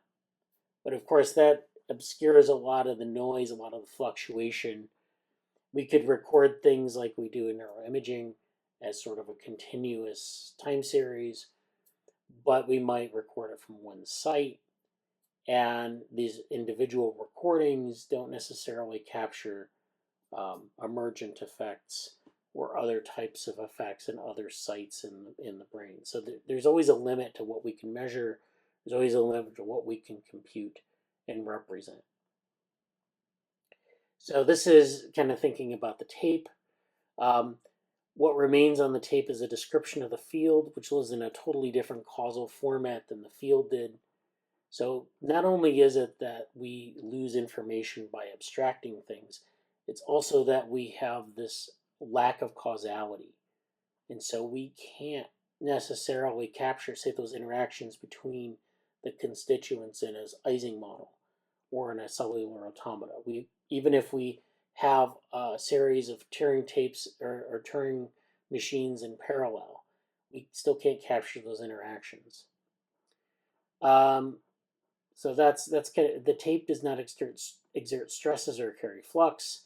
It does not sustain phase relations, preserve topological defects, or couple to charges the way the field did. And remember, this is just a description of like a physical field where we're dealing with things like magnetism, quantum effects, interactions, things like that. So this is just in physics. So we're thinking about something like a human behavioral system.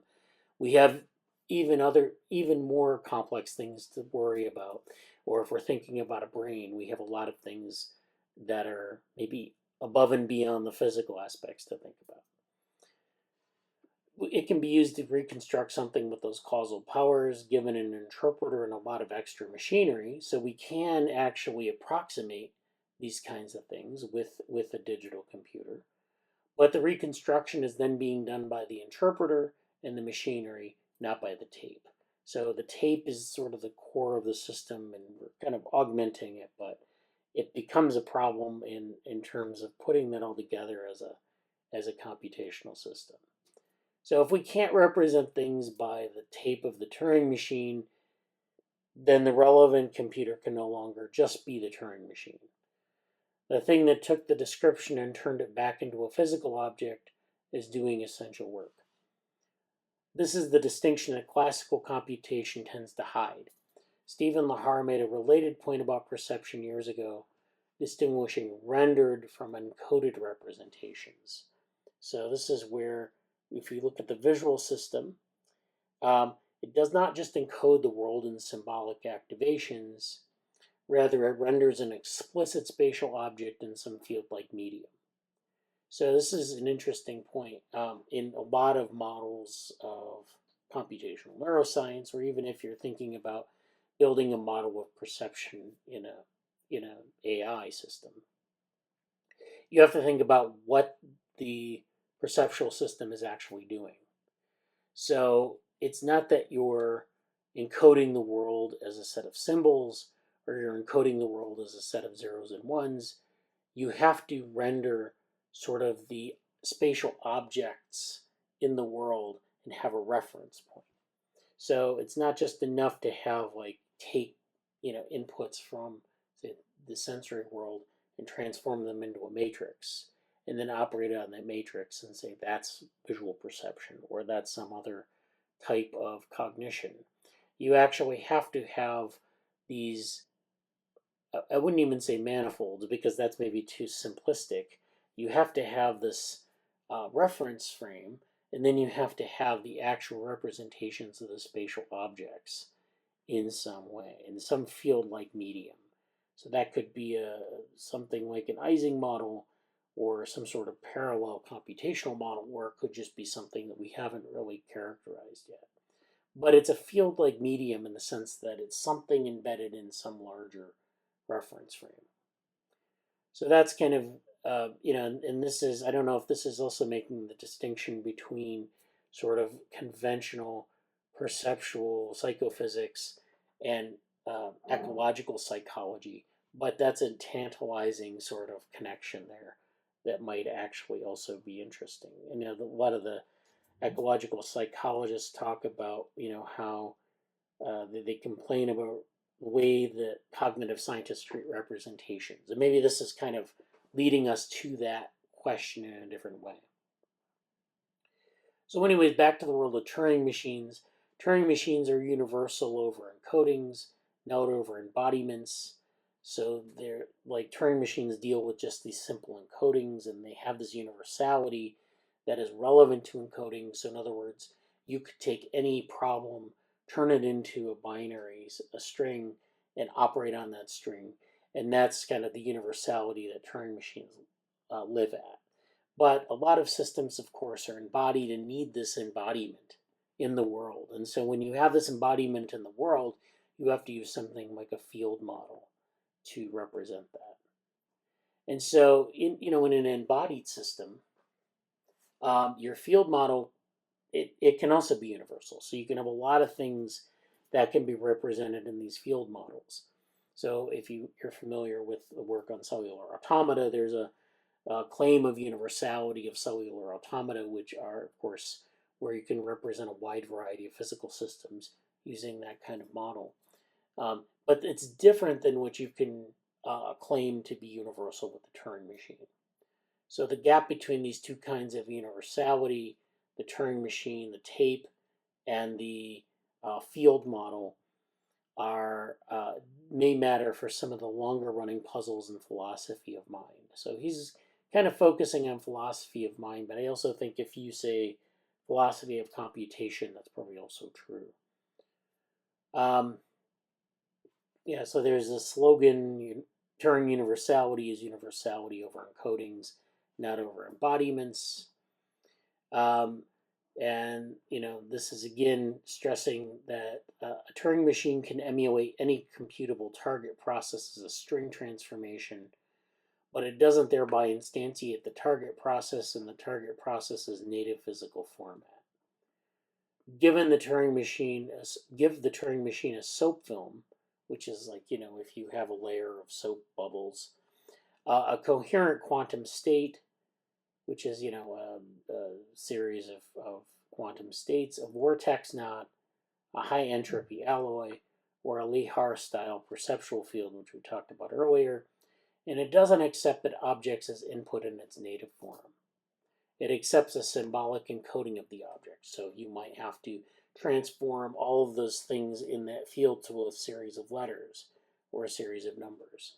And this, of course, limits the expressivity of that encoding, and it also limits what you can actually encode.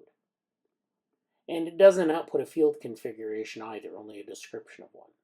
So you don't actually get the entire field configuration. You only get a description of that field configuration and hope that it's enough information to produce something that's useful. Yeah, so he goes through a lot of things about actuators and, kind of maybe some of the solutions to this, which are, things that are working from the Turing. So I mentioned before that, like, you have your Turing machine, but you also have actuators that allow you to sort of augment what the Turing machine is not able to represent. And so that's what he's talking about here with these actuators. So you could, of course, drive a physical actuator that instantiates the described configuration. So it might be taking, an encoding from a Turing machine and using, let's say, like a 3D printer to build the model of what's described in the Turing machine, or a magnetic field generator that reproduces the system that's encoded in the Turing machine, or some other type of laser array or something like that, some other way to instantiate things back into the physical world. So you can do that, but at the end you have a field, and the question is, can you reproduce that field given that transformation into a Turing machine and then back to the physical world?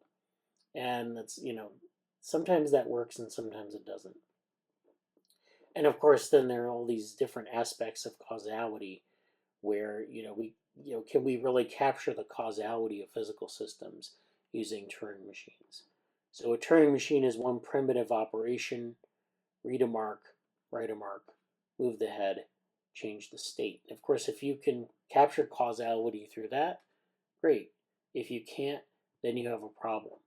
And of course, other physical systems have other primitives, and the difference is not always reducible to different implementations of the same operation. So again, this idea of Turing machine being universal is limited to the things that a Turing machine can compute faithfully. And for a lot of physical systems, it may or may not be the case, especially if you're interested in causality. So this just shows this is a vibe-coded simulation of the reverse Grassfire algorithm proposed by Stephen Lehar. So this is a Lehar version of perception. This is the reverse Grassfire algorithm, which I'm not familiar with, but this is kind of a simulation of this. This is how perceptual behavior is encoded in these spatial objects embedded in a field, basically. So this is where you have a neural field given inputs and a coupling structure that settles into resonant modes whose stability is determined by the field equations and the boundary equations. The refined spatial structure that results as the output, and Lehar's claim translated into computational terms, is that perception works this way. So the visual system doesn't produce a symbolic conclusion, such as a triangle, but a reified field format object, like a triangle present in the visual field as a spatial entity. So you understand what I'm saying here is that there isn't a symbol that's fixed like a triangle. It's rather that there's an object that is shaped like a triangle present in a visual field. So the triangle is a spatial entity. It maybe forms what we could call a triangle, but it isn't symbolically a triangle because there's a lot of variation across different percepts and things like that. But it produces something that statistically resembles a triangle.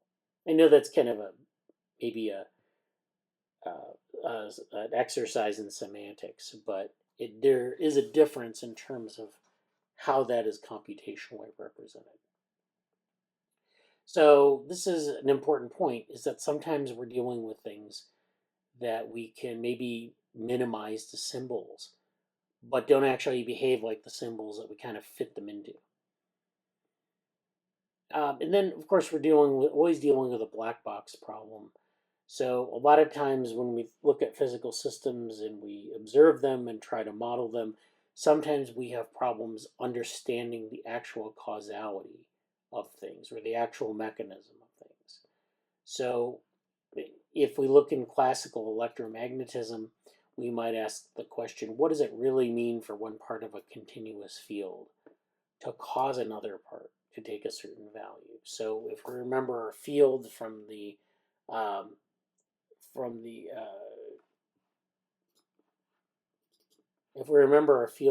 Ising model, we have different regions of this field, spatial regions, that might be influenced by interactions between the neighboring constituents, but they might also influence other parts of the field.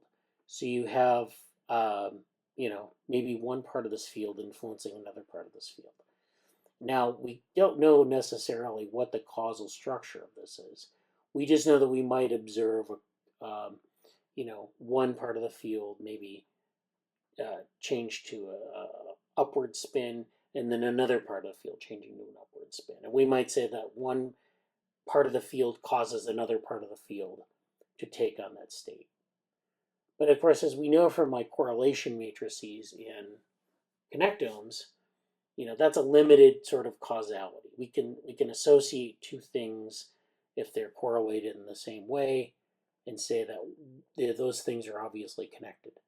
But that's not always the case. We don't understand the causality. So the causality in that sense is as a black box.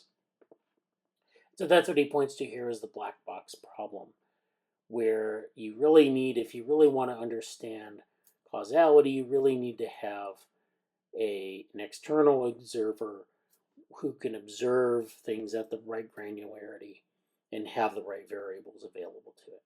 And a lot of times we don't have that kind of observer. We don't have that kind of information. So the causal structure of a continuous physical system is something we model, parameterize, and interrogate, but it isn't given to us in any direct way as a finite list of what causes what.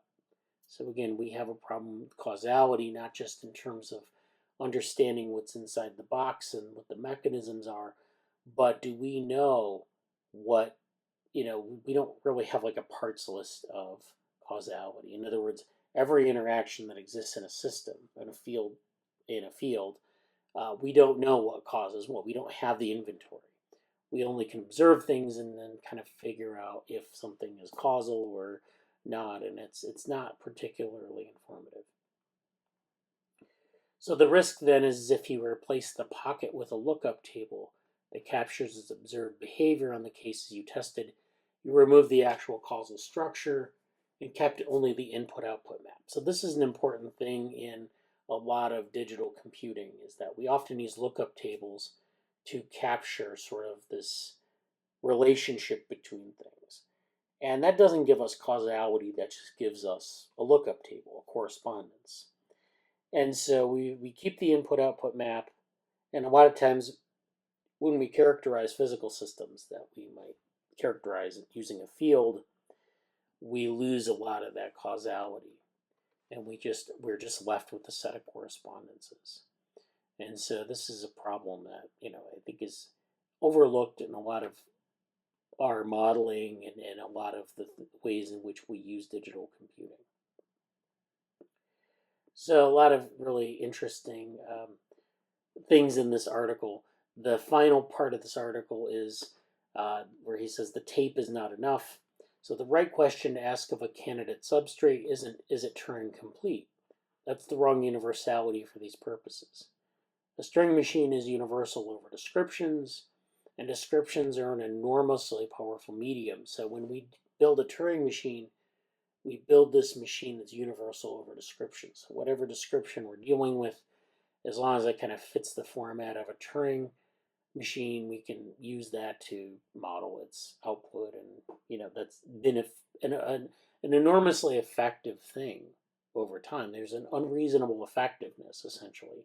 It's like there's a paper called The Unreasonable Effectiveness of Mathematics. We could say that there's also an unreasonable effectiveness of Turing machines and of this sort of universality over descriptions. But of course, if we're dealing with things that are native to a field, such as the mind, or such as a lot of physical systems, And he brings up field theories of consciousness here.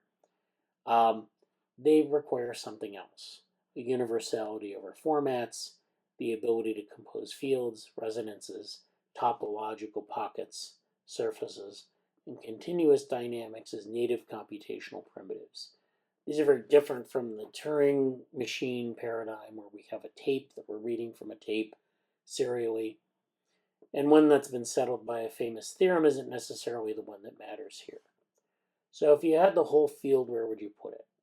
You can't put it on a tape unless you're willing to lose the field and keep its only its recipe. The only place to put a field without changing what it is in a field. So you need to have a field to represent a field.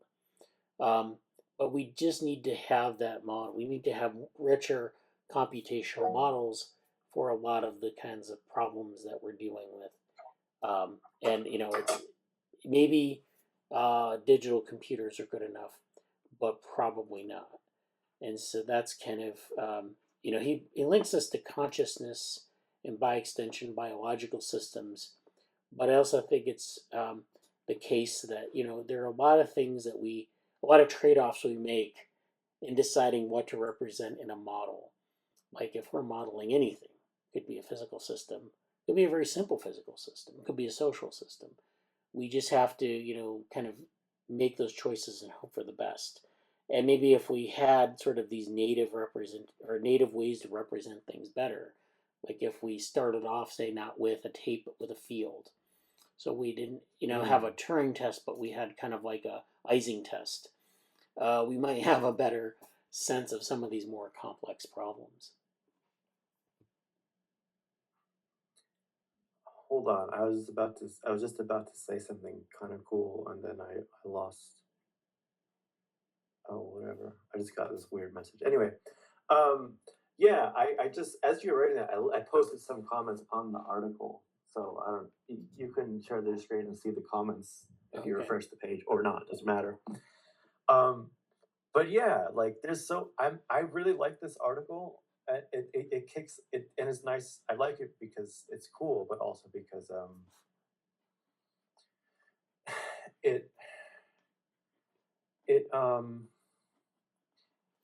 it connects the dots on many things from like the cognition futures space. And even like at the end, I was like going to mention every good regulator theorem, and our classic thing about do you have enough? Do you have enough? I don't know, variety is the right word to use here, but are you able to account for the different states that the thing has? And so it was a really nice piece. I saw part of the piece earlier, and then it was nice to go through it because I didn't get to go through it fully. But like I really like even just the phrase, where do you put a whole field? Like it's a very clever way of getting at this thing. And in the comments, I think one of the comments I made as we were writing this just now was about it's a nice way to get at a lot of this big divide right now. Maybe not a big divide, but it's something that I particularly feel along the lines of if your main experience in interpreting a lot of things is working with bits and bytes, like digital data or digital media, I think there's a very particular divide emerging between that and then the people who are dealing with like obviously biological data in particular, or biological matter, no less hardware, and that's coming like the ease of making a completely digital startup or a business or a concept, and now the LLMs and how easy it is to interact with Claude code to do things in that space versus this sort of concrete realities and practical issues of dealing with things that aren't in that space. And I think this sort of ties into all of that in the sense of we've talked a lot in the past about like reductionism. We've talked a lot in the past about these the unreasonable effectiveness of why certain things that have been reduced are the way they are. And so I think it's kind of pointing out I'm reminded a little bit of the David Krakauer podcast that I mentioned a while ago with Krakauer and Mindscapes with, I think, Sean Carroll. And, it kind of points at this, like, yes, the way things have developed have been really, really great. And I even like sympathetically,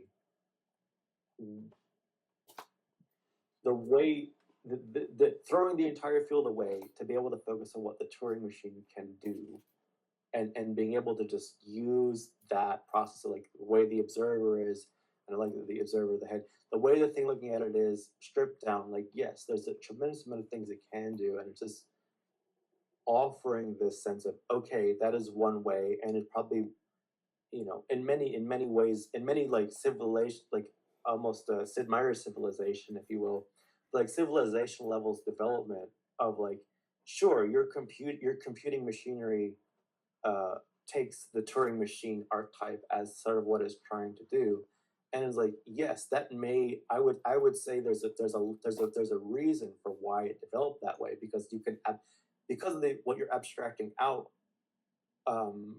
makes it so easy to focus on these simplified things. But the paper, I think, is a very nice way to kind of get at, okay, well, what really put, like, you have, where did you put the rest of the field, and how it's universal in this sense, but not universal in the embodiment sense, not universal in all these nuances that are kind of abstracted out or compressed or simply just removed. And I think that's I think it's a nice gesture towards that problem and that opportunity to sort of reclaim those things. Yeah, I'm glad you brought up Krakauer and some of the things there, because I know we've been talking about Krakauer and his approach. But this other thing is, there is this whole field of programming with matter. And like, it seems like that's a kind of a weird thing to say, but there are a lot of people who, well, we've talked about unconventional computing and how people use things like slime molds or other types of biological systems to do computation.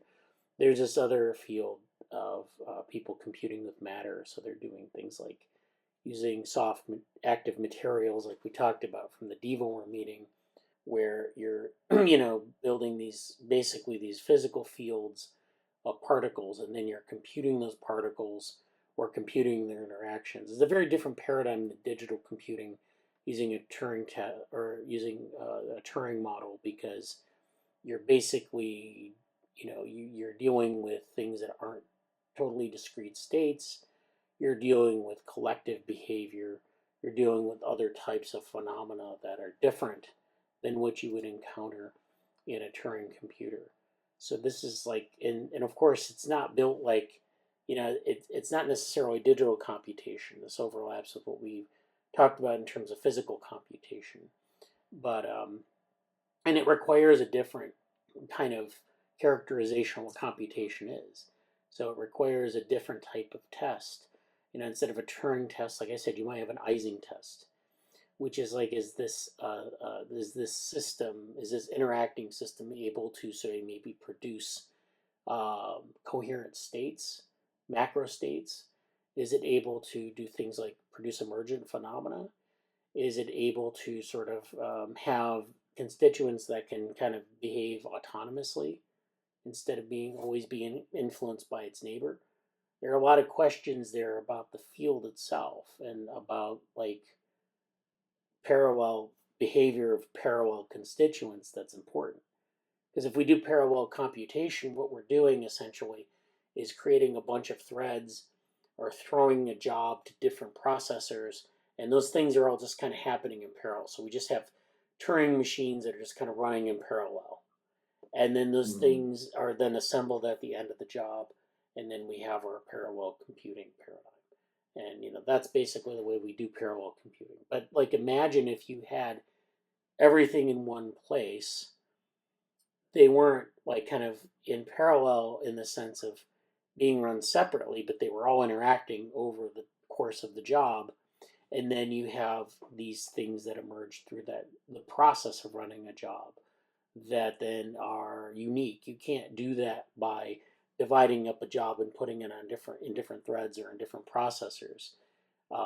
And so, being able to characterize, say, a lot of things like emergent phenomena, or maybe things like just characterizing strong or weak interactions, globally as well as locally, instead of just maybe taking little pieces of a field and computing them in a separate thread and then putting them together and saying, well, there were these local interactions, and then maybe we'll do another run where there are global interactions, and then we can kind of reconstruct things from there. It does lead you to this idea of experience. Like, if the system is about, like, if you want to capture the behavior of a system, it's not just about the physical parameters, but about the experience of the interactions. So all of the parts of the system have to experience the interactions kind of in the same context, in that same spatial context, in order to really be a good reconstruction. And you can't do that with a Turing model or Turing computation. I'm trying to formulate this question, and it's basically about that, and it's basically about the head or observer. And Yeah. I'm glad you said observer, Yeah. specifically in the sense of, like, and this reminds me a little bit of what we were getting at a long time ago in the shared cognitive environments poster from Cognition Futures. I never really developed this, but it's like, I don't know how to formulate this question yet, but it's essentially, in that model, you have this observer head that's doing the observing, reading, and thinking all in one thing. And so I don't know, like, and I don't know if this is a physical computing place to look at this or otherwise, but sort of like, what are the options for augmenting or changing the head of the observer itself, which is like both the observer, which is like a broad concept, but then like also in the machine sense of the head. Like, are there experiments about how to change that, or like different architectures entirely, or is that just sort of, I don't know how to rigorously approach that question. Does that make sense? Yeah, so I think in the article, if you had the whole field, he mentioned that there are like these augmentations that you can use. So like you can have a Turing machine, and it can read the states, and it can put things into a memory where you can then access them and think about them, as it were. But you also have these devices like 3D printers. So you could take a 3D printer, hook that up to the Turing machine, that prints out the physical instantiation of this field. Or if you're like modeling something like a set of gears, you could like take the physical instantiation of that, reduce it to a Turing complete description that is binary digits, read the tape as it's moving, and then reconstruct from that. Maybe using like a higher level programming language and physical descriptions of the symbols, some sort of model, and then use a 3D printer to print that all out as a physical reproduction. So you can augment the system that way using like higher level programming languages, these kind of devices that put things back into the physical world. So like sensors and other types of devices can augment basically the head. But I think what you mean though is, could you augment the head, say at the level of machine code, to make this process richer? And that's going to be a bottleneck. I don't know if you could do that, but it is interesting to think about like a model of computation where you had access to all this information, and you had your thing that's sort of reading the computational structure as an observer. So it could be like that tape head as an observer, or like an observer in a field. It's observing different parts of the field, different local states, different global states, and it's putting all of that together. You could have maybe 1,000 observers in a field that are looking at different aspects of the field and then reconstructing all of that. Right. And I feel like I'm very interested in that space, in the sense that I don't know, and I think I haven't done my due diligence to really investigate it, but it's come up I don't really know what to call that. It's sort of like, how would like shared covered environment sense, the idea at the time was to have, like a VR medium that would somewhat offer not what it was like in somebody else's head kind of a thing, but loosely gesturing towards that. And I that's way pie in the sky stuff in one sense, but even just like, where does it, there's a certain element of like, some of it feels quite fanciful, and the impossibility of like you as me as an individual biological agent, and the inability to, because you can like, I could have empathy for someone else's experience. I can simulate, I can do theory of mind, I can gain this way to internally, mirror or represent or whatever. But there's sort of a certain, I am not getting, I'm not seeing through Morgan's eyes. I'm not seeing through Bradley's eyes directly. Like, there's a certain substrate discreteness, and it's like, well, are there any articulate or interesting ways to get around that, or is that like that it's a very old problem in many ways, the inside outside and so on and so on. But I'm curious, I don't know, like I feel like so open-ended in even my sort of ambitious aspirational takes, and then my here's hard limitations that we have to deal with. So I don't even know how to really address that space, but I feel like that's an interesting space to try to be rigorous about, that kind of dips into phenomenology and kind of doesn't. Both of like the computational machinery thing, this machine or this entity, it's almost like saying, well, is the observer one machine, or is it two machines? Is it one entity? Is it multiple agents that are coordinated? Is it a combined intelligence? Like, how does that work? And I don't know. I don't have any real, I have a bunch more can of worms than anything else, but it's an interesting space. Like tape heads as combined intelligence. What's that? Tape heads as combined intelligence. And like it's sort of like it kind of gets the tesseract as the square, the shadow of the cube and the shadow of the square things. Like, you can kind of make out, but it's really hard to imagine, like, what would a multiple tape head setup actually be or do, or like, how would it, there have to be some kind of, would there be a shared internal substrate of the mapping part that has different inputs and outputs? Like, I'm sure there are people that have done some work in this space theoretically, and I don't really know. I don't have strong opinions about it, but regardless of that can of worms, like, I'm really glad. I don't know if I saw this paper and I was hoping to have more time in it, so I don't know if I shared it with you or you saw it, but I'm really glad that we went through Andre's stuff here, because it's something I really wanted to cover in a kind of a classic cognition future sense, but also just everything else. It's a line of discussion that we've had going for a long time now in the lab too. Right. Yeah, I think, it goes back to the physical computation stuff we did a couple years ago. And then it, like, I like, he does approach this from kind of the theory of mind or the philosophy of mind kind of approach. So, like, there is, of course, all this work in philosophy of mind about consciousness and about observers and about computation and the role of computation and consciousness. And it's a huge mess, as I think I've made the point before, where it's like, a lot of this is just kind of like,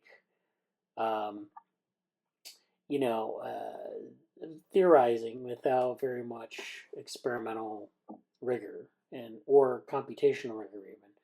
But I mean, I think, like, maybe we don't focus so much on the philosophy of mind and think about like more the philosophy of computation, or maybe some of these kind of alternative forms of computation that that occur in nature. I mean, people have argued that the brain is a computer, but when they usually do that, they're arguing kind of that the brain is a digital computer that you can perform a Turing test on. Right? We had this whole discussion.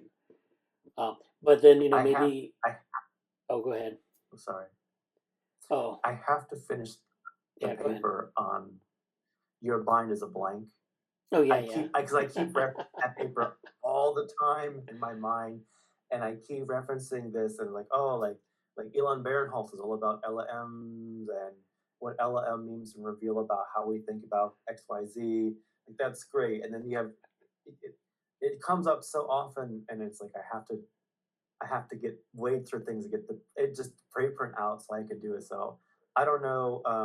This is like an essay series, and there's actually going to be a paper too. So if people are interested in that, or if I can get, it's on the docket. It just I love feedback, and people want to flesh that out with me. You're welcome to do that. But it's super relevant here too, because it's always like, oh, here's the thing, and this is it, and now, well, we know how this works, so now we know how that works. Like, okay. Yeah. But yes. Yeah, that they've had many metaphors for the brain over history, and it hasn't always been a computer. And I think the metaphor is like of a digital computer, but like consider that the brain maybe is a natural computer, which is totally where the rules are totally different than like a Turing machine in terms of how it works and how you can test if it's computation. The intuition may be somewhat correct, but like the mechanism isn't. And that's where I wish I knew enough of Michael Levin's ideas to articulate them in the context of what was it? Mind something all the way down, something all the way up, and cognition all the way down. Yeah. And what was it? Machines all the way up, or something like that. Yeah, something like that. Yeah. But just the competing takes on that, and then yes, going back to kind of the David Krakauer telenomic matter stuff.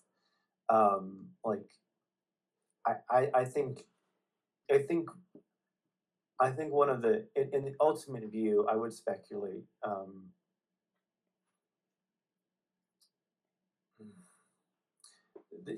Going back to the Turing machine itself and the infinite tape stuff is like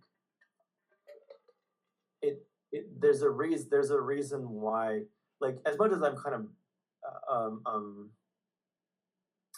poking fun with your mind as a blank in my approach to it a few moments ago, I think the implication of the paper is that and this is also something else I have to flesh out. The implication, because I have like a graph about this that it's very clear in my mind that I haven't materialized it in an artifact form yet. But the implication of the mind paper is like, in popular culture, yes, like in a popular means, if it's a bass or a piano or an instrument or a general computer or a machine or a computer or a digital computer or LLM, that's sort of, it's kind of like the phrase, I don't even know if people say this anymore, but it used to be a while ago, AI is anything that your computer can't do, right? Yeah. Like things like that. like there's a sort of like the abstract qualities of someone or something is everything that blank current example can't do. And so that's part of it. But the other broader implication is like, there's a requisite vantage point, one of my old favorite terms, there's a requisite vantage point that you have to be able to access to understand the path that we're taking or not taking and how the conceptualization has occurred. And what I mean by that, hopefully a bit more concretely, is the sort of path dependence and implication from, not implication, the path dependence and why the Turing machine and its usefulness for what it's allowed us to kind of highlight on and do is great, but there's a sort of you kind of have to build with the limited tools inherently before you can jump to other perspectives as well. So there's sort of this requisite development of building out these these nuggets or processes too. So the sympathetic view of the mind as a blank jest or like poking fun is that, well, like you have to do that. There's not really a shortcut. It kind of, and again, the Sid Meier civilization said you can't really just leapfrog like, oh, we figured out calculus and now we're at quantum computing. Like there's sort of an inherent incremental inadequate scaffolding. And then I think that's sort of the heart of, if you were to extrapolate like Richard Sutton's bitter lesson to some extent, like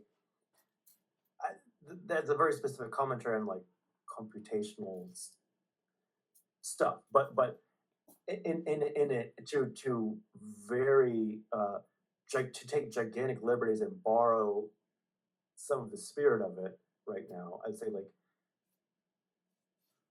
it's sort of an intentional focus on the broader awareness of that process as a whole. Like okay, we don't want to over optimize towards LLMs right now. It's realizing there will eventually be something more than, LLMs. It's like that's okay, and you got to keep expanding that overall space as opposed to say, okay, LLMs are the thing that's going to provide super intelligence and AGI and solve all our problems. And you can say that deep learning or like whatever it was, Yeah. Anyway, I'm rambling, and we can. Oh boy, it's quite later than I realized. So we should probably go soon. Yeah. Why don't we call it a meeting? So thank you for that conversation. It's very good. I think it's something we should follow up on, definitely. Yeah, I'm going to go back and read Andre's article and the few that you mentioned. So I'm going to actually hopefully go back and watch. I didn't get to hear everything from this meeting today too. So I'll hopefully get back to check that, read other things, and maybe talk about it next time too. So thank you. All right, so that's our meeting for today. Glad everyone could attend, and let's if we have questions, we can ask them in Slack, and see you next week. Thank you. Take care, everybody. Take care. Bye. Take care. Yep. Take care.